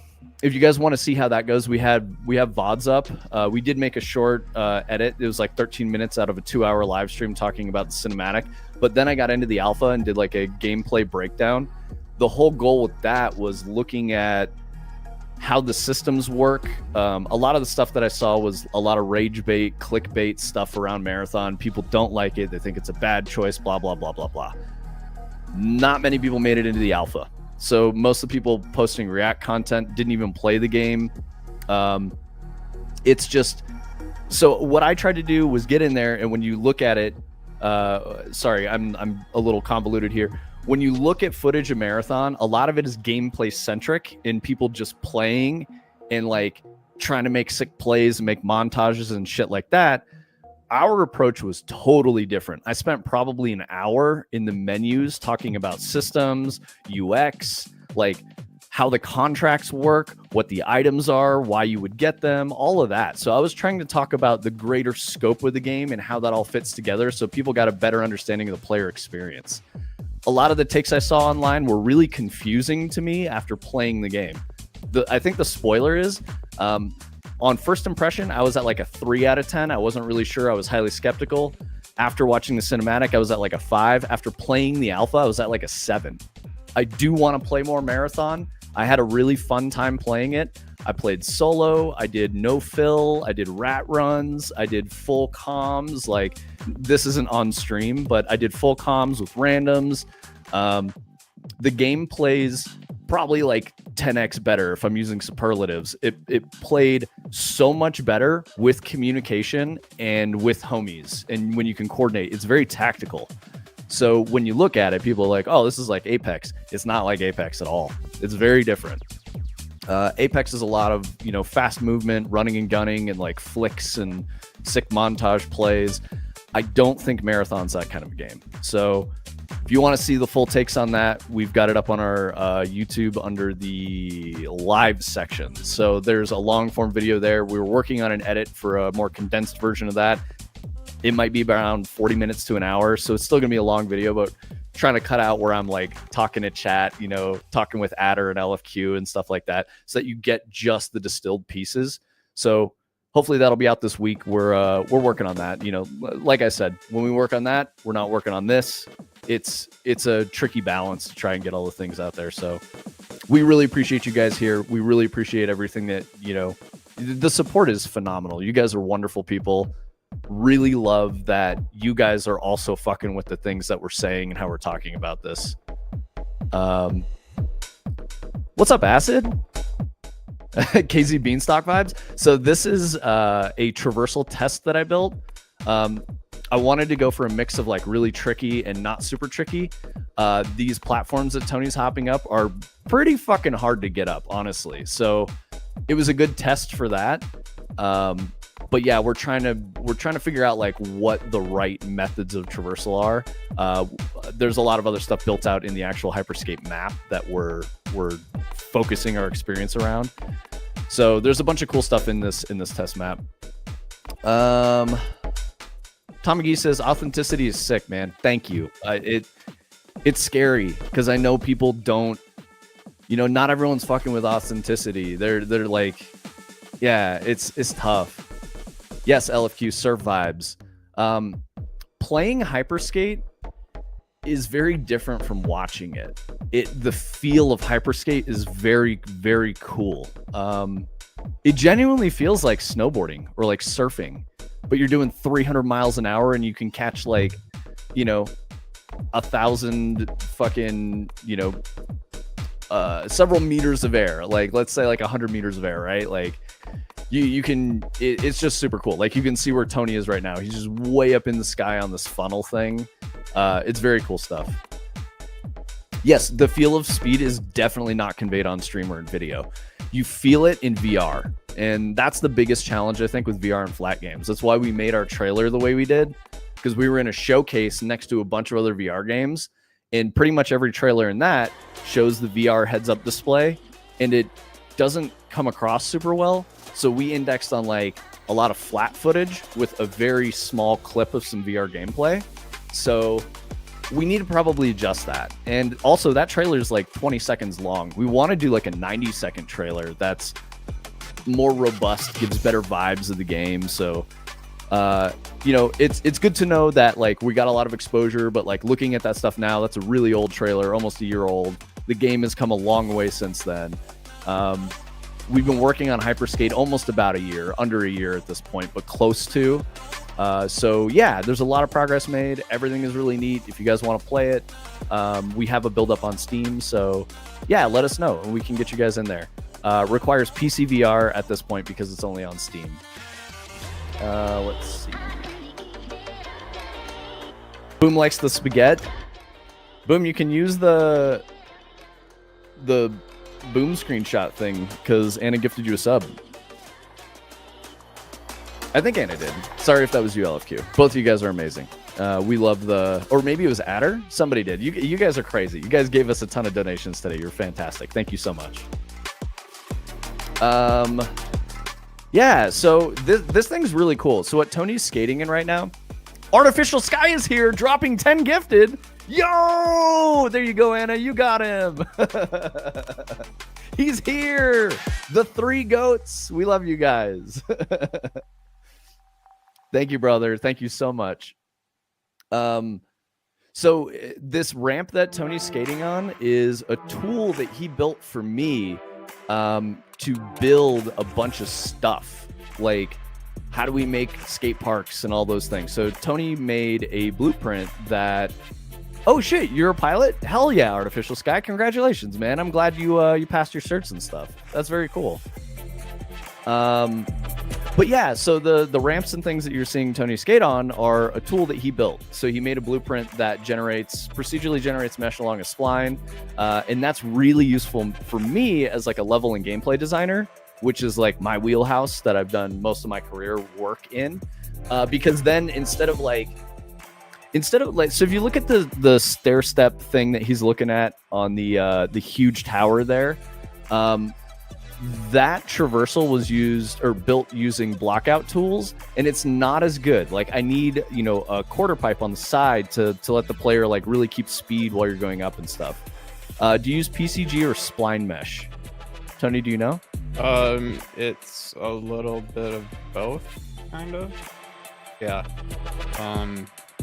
Like this one over here is pretty much all spline mesh, and I would say that it's like DIY PCG. I didn't really know the PCG system when I made this, but it works very similarly to how the actual PCG system works. So that's something that I'm gonna probably end up rehashing. But I ended up making this one over here, which is a different system, and this uses a procedural mesh component along a spline instead of a spline mesh, because spline meshes are not performant. They're extremely not performant. And this procedural mesh is configurable in such a way that I can make it a lot more performant. If I like go wireframe here, you can see, pretty basic mesh formation for the most part. If I go over here, this guy's very dense and not super well made. So this is just a literal spline mesh. It's just stretching meshes out along a spline and replicating them over and over.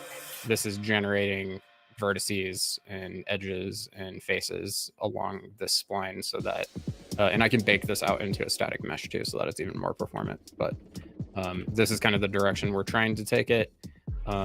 This system is very complex in that I wrote like a C++ editor system to allow us to have point-by-point property control.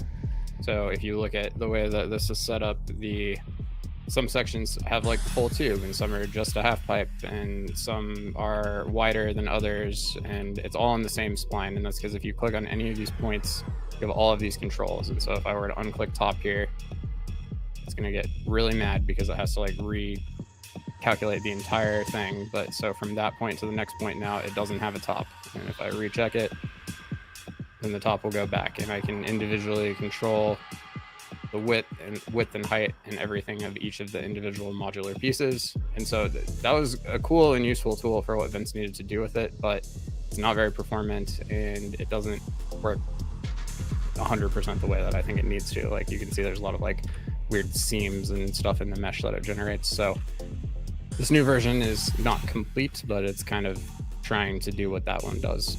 So that's kind of where we're at with that stuff right now. The best way that I could describe it is like building that stair step thing around the giant tower took a couple of hours. If I did it with the spline mesh tool, it would take probably like a third of the time, which is really good. As a, it's interesting because that's like kind of a designer's job.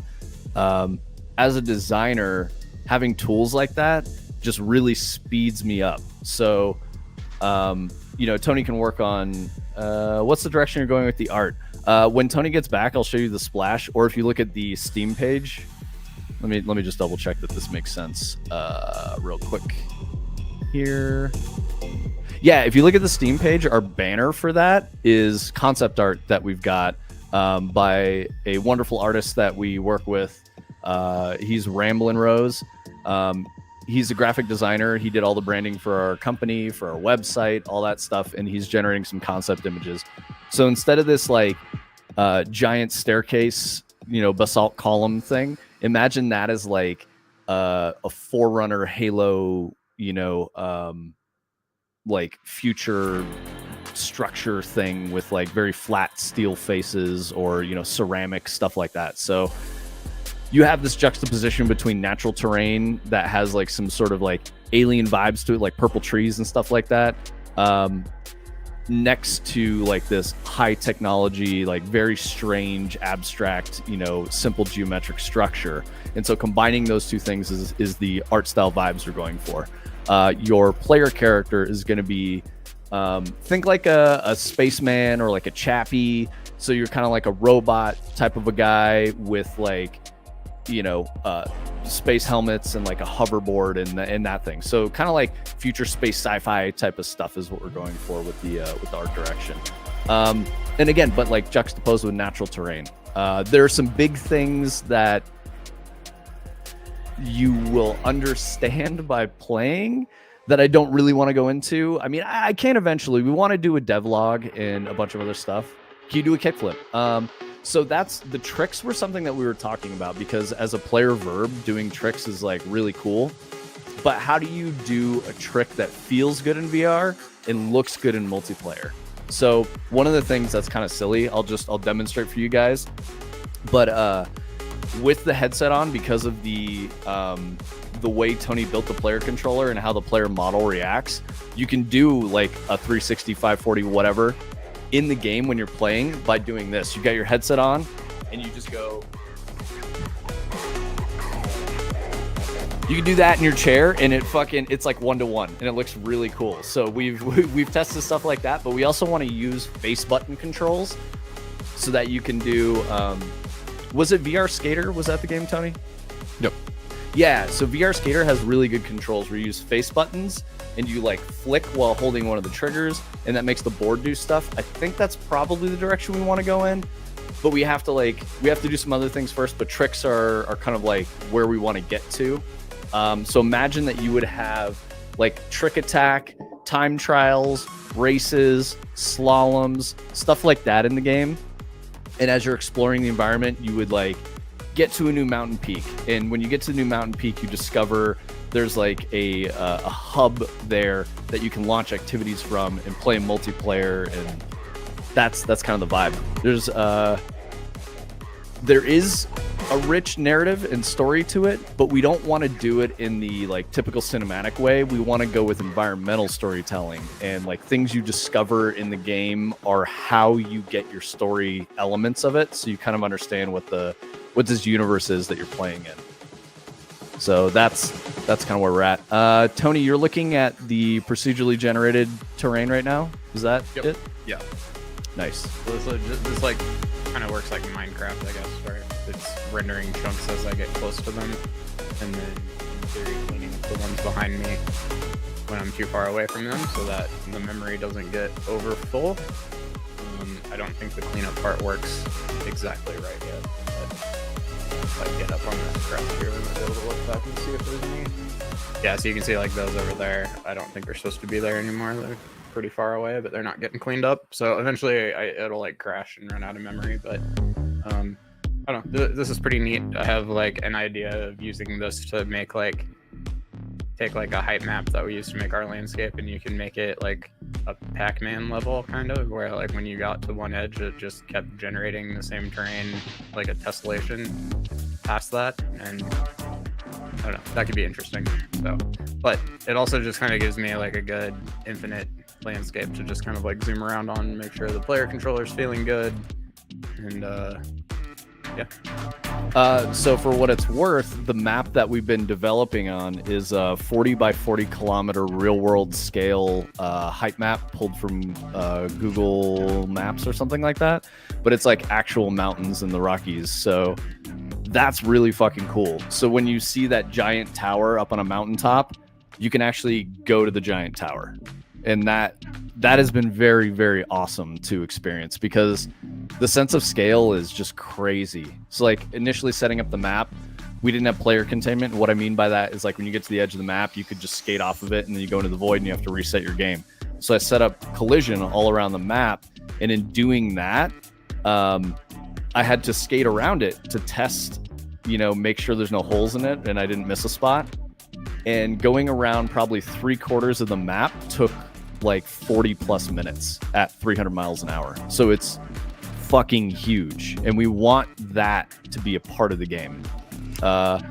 Because in VR, it feels crazy to be like, oh, okay, I can just get over there. And you get the same sense as you do in real life. If you guys have ever done any like mountaineering or hiking or, snowboarding and stuff like that, when you're out on real mountains, you'll often like see a peak and you'll be like, oh, I can get there. And then as you get closer, you like come up over a ridge and you're like, oh, I'm there. And then you realize it still looks the same distance away. You get that feeling in Hyperscape, which is really good.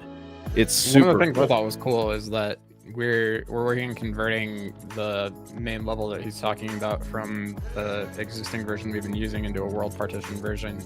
And I regenerated the landscape just so it would be really clean and I could make sure I did it right the second time. And I adjusted the scale a little bit, so it's definitely a little bit bigger now than it used to be, because I did the math and I found out that the scale I was using wasn't quite accurate. And so now it should be closer to accurate, but because we changed the scale I went from like kind of knowing my way around the level super well and kind of being able to tell where I was at all times to like getting completely lost and being like, I don't even really know what part of the map I'm in anymore because it looks so different now.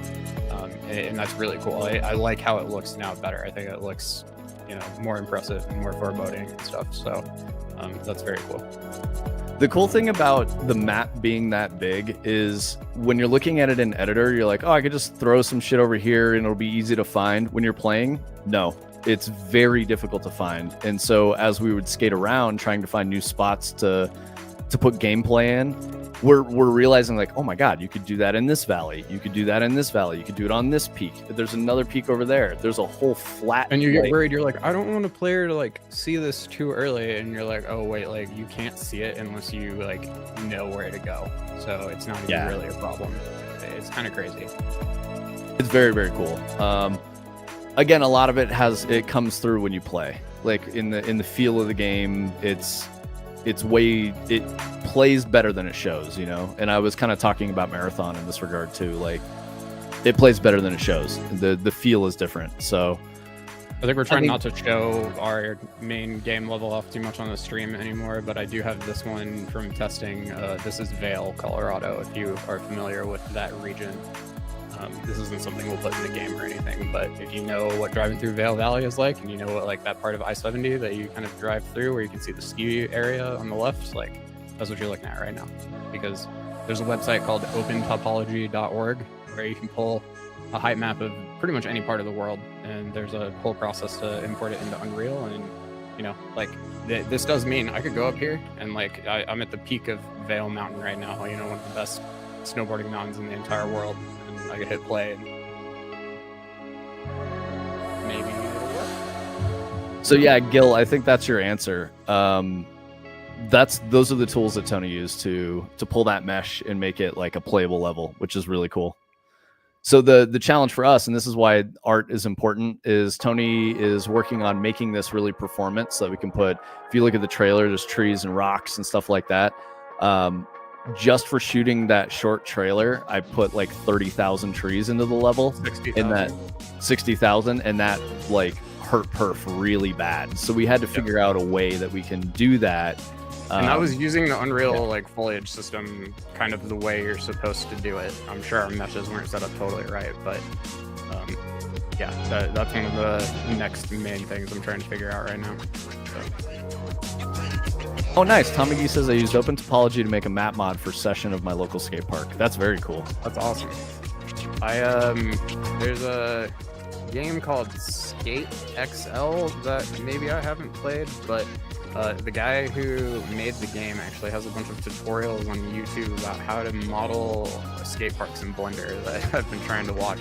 And they use very old versions of Blender that make it very difficult for me to translate into more modern Blender techniques, but it's some like really good stuff for making like really intricate bowls with, you know, multiple elevation levels, and so they all kind of like flow together and stuff like that. So I need to try to revisit that because I obviously was trying to figure that stuff out for Hyperskate stuff, and now we have an actual free modeler who we've been talking to, so maybe I'll just send it to him and see if he can do it. But yeah, fingers crossed we can get homie to come work with us. He's like I said, he's got to hear back from his current team to make sure, you know, that everything's cool. Acid Hex says, talking out of my cheeks, but is it possible to do something like make each tree render shitty res at a distance? Yes, that's called HLODs. Yeah, or that's just LODs, but yeah. Oh, okay, yeah, my bad. I guess HLODs is like HLODs will come into play because an HLOD is kind of like a special LOD for world partition and big like open world, where it kind of takes like an entire chunk of your world in like a tile and creates a very low quality mesh of it that will render in that spot in place of that area when you're not close to it. And so you're gonna have like normal LODs on your trees when you're close to them that are like getting more and more detailed as you're getting closer and closer to it. But then when you get to like open world, you need another level beyond that. And so you're kind of taking like that lowest level LOD and you're baking it into like a combined chunk that can like very easily be rendered by the engine at a really far distance. So all of that stuff exists, but like we were saying, like the way that we set it up before, it's still made like you could be in our giant 40 by 40 kilometer area, and if you pretend that's what I'm in right now, and the trees were like 4 mountains over that way on the other side of the map, because we weren't using world partition and stuff. If I was looking this way, it was okay, but if I just turned and looked this way, I would hit like 3 frames per second, because it's kind of trying to render all of those trees even though I can't see them, because it wasn't really set up for like a big open world level streaming type thing. So yeah, Adder was saying you can HLOD trees too, but they're garbage out of the box. Tom McGee says, I've modded both, and Skater XL is probably less map mod friendly than Session. Session is Unreal, and you don't need to add bespoke splines to grind stuff. Interesting. Oh, cool. Okay. Nice. Grinding is another thing I want to look into here soon, because VR Skater made grinding feel really fun in my opinion. Acid Hex said he loved the explanation. Thank you, Tony. Yep. No, definitely. Yeah, and to Adder's point, we kind of tried to HLOD the trees initially, but it was still such that, like, if you know, it might have solved the looking across the map problem, but as soon as you got anywhere in that area, especially, it was like totally unplayable, especially in VR, because frame rate is so important. But I'm kind of hoping to, you know, solve all of these problems in more interesting ways. It becomes even more difficult and more complicated because of all of the nanite and lumen and stuff like that, which probably doesn't apply to what we're doing in VR, but like the new philosophy is that you want to put in kind of high detail models and let nanite handle like decimating them and showing them at lower quality, and avoiding a lot of the older rendering techniques that deal with, you know, creating flat cards that face the player and have opacity and stuff like that, because they don't work as well within the nanite system. And that's just kind of one of the things that's making our job a little more difficult right now, is we kind of have to figure out, do we want to use nanite? Do we, you know, are we using forward rendering? Are we using static lighting or real-time lighting?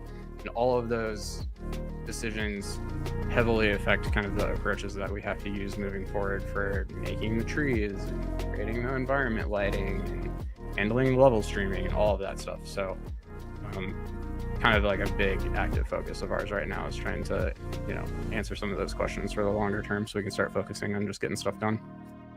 But we had to redo the player controller first, and now I'm about done with that. As you can see, it works pretty good now. So Adder was saying nanite is real good at dynamic LOD and cuts down on art hourly significantly, but does come with a base perf overhead.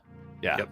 And that's what they say is, like, if you have a project where you're not really doing a ton necessarily up front, and then you start throwing a bunch of nanite stuff in, you're just going to kind of see like your baseline, you know, CPU and RAM and GPU costs like all go up quite a bit, but they don't go up past that amount. So like you're going to see a big jump up front, and it's going to be like, oh shit, like, is this the right thing to do? But from my understanding, you can just keep adding more and more and more at that point, and it's not going to really go up anymore at all after that point, because there's just like some inherent overhead that comes with it. And if you set everything up the right way and you let it do what it's supposed to do the right way, then you're not going to see too much more overhead over that, but you have to figure out if that amount of overhead is acceptable within your project or not. So we're kind of coming up on time here, maybe changing gears a little bit to talk about what we're going to do tomorrow. How do you feel about that, Tony? I'm open to whatever. I know you want to see Metal Gear 5, so we can definitely do that. I don't know if there's anything else anybody else wants to see. Well, we looked at Clair Obscur Expedition 33 last week. Yep. And you posted something that I thought was pretty interesting. It was the... Oh, I did want to show that. Yeah, the original trailer for Expedition 33 that the founder was like shopping around and pitching to people to get voice actors to sign onto the project is very interesting, because the difference in aesthetic between what they shipped and like what he was using to get people on board, I think is something to understand. So we're showing Hyperscape very early, you know, when we know it's not got high levels of visual polish and stuff like that. So maybe I'm kind of putting words in your mouth a little bit here, but I feel like that's kind of what you're going for a little bit. Yeah. Is like, check it out. Like things change before ship. And yeah, Clair Obscur looks very different from this now. But you can see the bones of the gameplay there. Yeah, and I might need to try to find a better quality video than this, one sec, but I think it's worth like remembering, if you were here for any of the discussion that we had about like the plugins and stuff that they're using, I'm pretty sure this looks like almost one-to-one how it comes out of the JRPG template that you get on the marketplace for Unreal. And you know, they're just getting the mechanics figured out first, and then they, you know, went and made it look quite a bit better than it looks now. Yeah, and I think to that point, sliding around on the ground, like, it doesn't even look that good, but this game ended up being a huge success. And to that point, that's where we're at with Hyperskate. The controls are feeling really, really good at the most basic level. Inside the industry, we call that intrinsic fun. So we found intrinsic fun. And what that means is, like, without a gameplay framework of like you're doing a time trial or racing your buddy or, you know, doing a slalom or discovering things, it's fun to just ride around in Hyperskate. In a huge map, that's a good time. So that's the intrinsic fun. We found that. That's why refining the player controller really matters. Taking out the sticky moments that pull you away from the fun of just cruising around. That's the goal there. And then once we, you know, in tandem, while Tony's focusing on that, I'm building out other stuff to prove the other systems that support the gameplay that we're going for with Division and Hyperskate. So yeah, it's interesting because, like, you know, I know a lot of you guys, especially if you don't make games, are not familiar with the process and like how that stuff works. And that's what we're trying to show. We're trying to be like, this is why making games is hard. This is why, you know, you would see a conversation shut down and a dev like is like, you just don't get it, man. And then the conversation becomes toxic between developers and players. And that's really our goal, is to not have that at all. So best right player here is control? the demo for the JRPG template that was given away for free on Fab, and that you know, they've straight up said they, you know, started building their game on top of. So you know, you can kind of see how it probably went from what we're seeing right here to the video that we were just watching on Twitter, and then, you know, ultimately to what it is today. Like, you know, this kind of looks like Quest 64 right now, and, you know, ultimately ended up looking like a AAA game. Yeah, totally. And that's how it goes. And Yeah. so if you consider that, like, I can't remember homie's name, super French name, but French guy that started sand stuff. I'm fucking everything up for him. Sandfall. So the guy who started it, he got the artists to come in and got funding and all that to finish it off with this early gameplay proof of concept, which is that's how it goes. We're in the same stages. He started this in 2020. We started this in 2023, I think. Kind of like mid-early 2023, something like that. So yeah, you know, 5 years later, I mean, he ships the game. Hyperskate was April 2024. So There you go.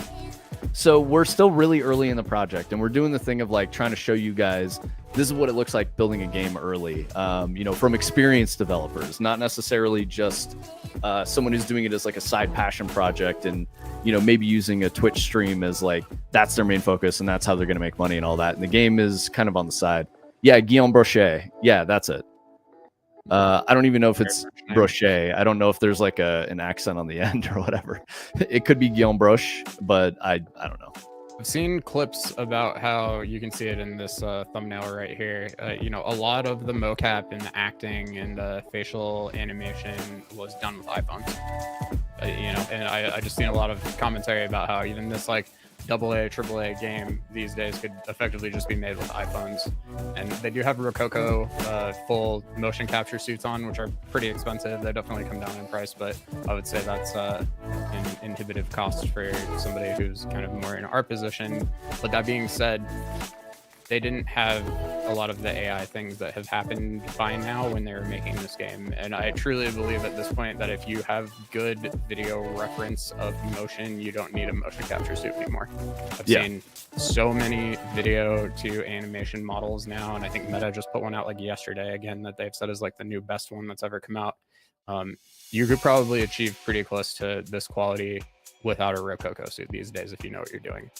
And I think that's something I've always talked to Vince about is like, you know, he always gets mad and I'm like, you know, we don't technically need an artist for some of these things because I think we can utilize these tools to get like a lot of the stuff that you would traditionally need an artist to do just 100% of, and Right. need an artist is going to inevitably make whatever we do look way better than we'll ever be able to, but we don't need $500,000 worth of art salaries Totally. do like the basics anymore. It's more like we can do the basics ourselves, and we can hand those to talented people and let them really focus on the stuff that they're actually good at. So Oh shit! Thank you, Tom McGee. And LFQ, yeah, you can. You wanna do some mocap for us? an Aussie robot might be. I'm definitely down. Dude, I'm way down. That sounds sick. Yeah. That's super cool. I think Aussie accent. All of my team's mocap uses cheap BT. Is that Bluetooth? Capture suit in an animator's bedroom that we got for pennies at a liquidation auction. That's awesome. Yeah, we've done a little bit with the iPhone stuff with like the facial tracking that we did with like the robot face thing that Vince did, and I don't know. I think you could get like VR chat body trackers these days, and I think probably get like a fairly good result out of that. And you start combining these techniques together. Maybe you do like a pass that uses the body trackers and you're also filming them while you're doing it, and then you take that and you feed it into an AI to like smooth the motion out even more, as opposed to what the trackers could get you. Like, you're probably going to have a product that is just as good as what's coming out of a Rococo suit, because I know they're taking what comes out of the Rococo suit and they're cleaning that up more. So yes, you're just trying to get to that point as quickly and cheaply as possible. I think that's kind of the way that I try to think about it. So yeah, all of it is like you can use these tools and AI, and that gets you like 80-90% of the way, and then you need an artist to really clean it up and fix all the little like weird artifacts that come with that type of stuff. So yeah, Tony's making a good point. You don't need an artist to do everything like soup to nuts. There's plenty of technology out there now that can shortcut that path, and that's another thing that we're trying to prove. We absolutely don't want to be the guys that are like, we don't have artists because we use AI, because that's not us. No. We use the AI to seed the ideas and shortcut concept and get to a good place where we're like, this is the thing. I want to let the artists be artists. I don't want to have them sit and fuck around with technology and systems and stuff that prevent them from doing their job, or being the creative mastermind that they are, and that's why we're working with them. So this whole conversation just reminds me of like this statement that I learned in photography school that has stuck with me my entire life, and it's the best camera is the one you have. Because everybody will start getting hung up on, you need a $10,000 Nikon to take a good photo and stuff. And it's like, no, you need to take a photo. Like, if you have a phone in your pocket, that's better than not having a camera at all. And the reason that they say this is because some people will say like, well, I can't be a good photographer until I can afford a $10,000 camera, so I'm just not going to even start until then. And it's like, no, you should take the best possible picture with the shitty cell phone camera you have until you feel strong enough that you're like, okay, I could actually do a $10,000 camera justice. And it's like, if you want motion capture in your game and you have a shitty cheap Bluetooth suit, or you just want to try to like use a video to AI model, if the other option is you're just not going to do it, then it seems like a very obvious answer. So I just think that's always worth remembering. So. And if you think about why motion capture even came about, it's because humans were really struggling to capture the really fine details that we don't see in body language as an animator, and they're guessing at it. Mocap fills all that stuff in, and then the really skilled animator can apply their like unspoken, really specific stuff that like your brain just sees, and like you don't even really know why. But when you see bad animation, you just know it is, and you see good animation, you don't even think about it, and that's kind of the idea. So, yeah, exactly, Gil. See, the same advice from Coppola and Tarantino, saying back then they just had to look for a camera, and today you just need to sell. Yep. Camera technology is coming in a crazy way. Like, cameras are very, very, very good now. And it definitely applies more now too, where like you could very much take a professional quality photo on your cell phone and nobody would be able to tell that you didn't take it on an expensive DSLR if you do the right things. And so there's just no excuse anymore. You're getting 1% gains out of a $10,000 piece of equipment, in my opinion. So unless you're like a true master, none of this applies to like the true masters, the people who know their craft inside and out. Like you'll see a massive difference in like a good piece of equipment versus a bad one, but it just does not apply to 99% of people. Yeah, both Adder and Gil are making good points. Potato cameras are back in style because they have a specific feel to them. Totally. Yeah, you can't replicate like a point and shoot digital camera in post. It's just like there is a physical hardware that is processing the image that just works differently. And yeah, I think everybody just thought like digital is going to solve all the problems, and yes and no. That's almost like analog synth versus digital synth, right? It is, exactly. Yes. Nice. Because one of the things about analog synth versus digital synth is this is the explanation that always makes me go like, oh, okay, I understand why analog synths exist. Because if you think about it too hard, it doesn't totally make sense why you wouldn't just use Serum or like one of these crazy new VSTs that's all on your computer and can make like any sound you could dream up. But Serum has, say, a knob in it that controls something, and that knob is effectively just mapped between like 0 on the one side and 1 on the other, or 0 and 255, or whatever the counting system is in the code that was used to build it. And a lot of it goes down to binary, so it's 0 and 1. But what that means is that no matter how fine of an adjustment they provide on that knob, there is like a step. Like you turn it and it goes from 0.0001 to 0.0002, and there's no in between that you could ever possibly accomplish. And on an analog thing, you're turning a knob that turns a potentiometer that creates resistance in an electrical circuit. And the thing that analog people always say is you will never, ever, ever, ever, ever be able to get that knob in exactly the same place twice. And that creates a lot of natural, whatever you want to call it, in sounds that come out of analog that just kind of, some people say, is just like way more special than anything that you could ever accomplish digitally. And you're never going to hear exactly the same thing twice. And to be honest, that sounds like a giant pain in the ass if you're trying to do like a live performance or re-record something so that it just sounds a little better than it did last time. Like, I know these people are effectively like, all right, well, I just gotta like figure out how to rebuild that patch and get it as close as I can, because there's no preset, there's no button I can press to just bring it all back like I can digitally. So yeah. Adder, I just remembered I sort of glossed over the Turbo E30, Turbo E36. Very cool stuff. I would love to see some photos if you want to post those. Yeah, so we were talking about Clair Obscur. We played that last week, and we were discussing the game. And there's a lot of similarities between like Fractal Grove and Sandfall, I think, in the style of like how we're both approaching the game of like building video games and building companies. So that's what we thought was really cool. I've been playing a lot of games on Thursdays, so I wanted to give Tony, some space to play some shit that he's excited about, so I can just yap and whatever. So that's what we were going for with Claire, or Expedition 33. I was thinking Metal Gear Solid 5 would be fun because Tony, you didn't get all the way through it, right? You just did kind of like the beginning parts. Yeah, I would say I'm like a quarter of the way through it. I don't really know. It's been a long time since I played it though. So yeah, if you guys have other suggestions of what you want to see, let us know. But I think if you're cool with it, we'll play Metal Gear tomorrow. Yep. Again, if anybody has anything they want to see, just let us know. So cool. Yep. I think that's the tentative plan for tomorrow. We go from 2 to 4 Mountain Time. Today it's from 10 a.m. to noon Mountain Time. So, if you're in a different time zone, that's how that goes for us. We're in Colorado, so that's why we're doing the hyperskate thing with Colorado mountains. Like we're very much into that vibe of the place we live. They're a house down payment.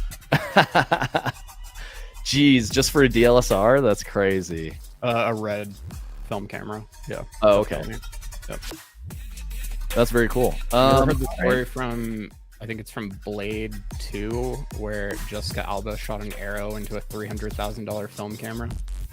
I've not heard that. I was That's just watching crazy. this behind the scenes, but there's like I think it's Blade 2, there's a scene where they like intro Jessica Alba's character and she's being all crazy and she's like shooting bow and arrow in this like sci-fi ass room that looks like a shooting range kind of. But they wanted a shot where she's like shooting at the camera, and they explained that they set up bulletproof plexiglass and they cut a hole in it about this big for the lens to go through, and she takes a shot and it goes right in that hole straight into the body of the camera, and it was a $300,000 camera. That's a yikes. At that point, like, do you have insurance? I guess. Like, yeah, you have to. Hey, our actor shot an arrow into our camera accidentally. Like, that is crazy. Task says, if I run denoising on the 3080 Ti, video drop to 10 FPS with those cheap Snapdragons, do that with Is that because it's like an IC maybe at that point? It's just like a chip that is like very, very specifically designed just to do that, and the GPU has to be like a universal processing type thing maybe. But they do talk about like it's the software too. Like Samsung's photo processing algorithm is like way better than most people's, and you know that's very proprietary. This is interesting stuff though. I never really thought about all of the stuff that you guys are talking about, because I've always, you know, definitely been taught like just shoot raw and figure it out later. But yeah. No, this is great. And like, I really appreciate you new people hanging out with us and having these conversations. That's literally what our stream is about. We love talking about all this stuff. It's cool. We love all the creators that come through. There's a ton of you guys that make your own stuff. Adder's been making video games for a long time. Brightside's shipped a game. He makes music. He's working on another game. Brightside's super cool. Let's give him a shout out. Is it exclamation point? No, it's slash shout out.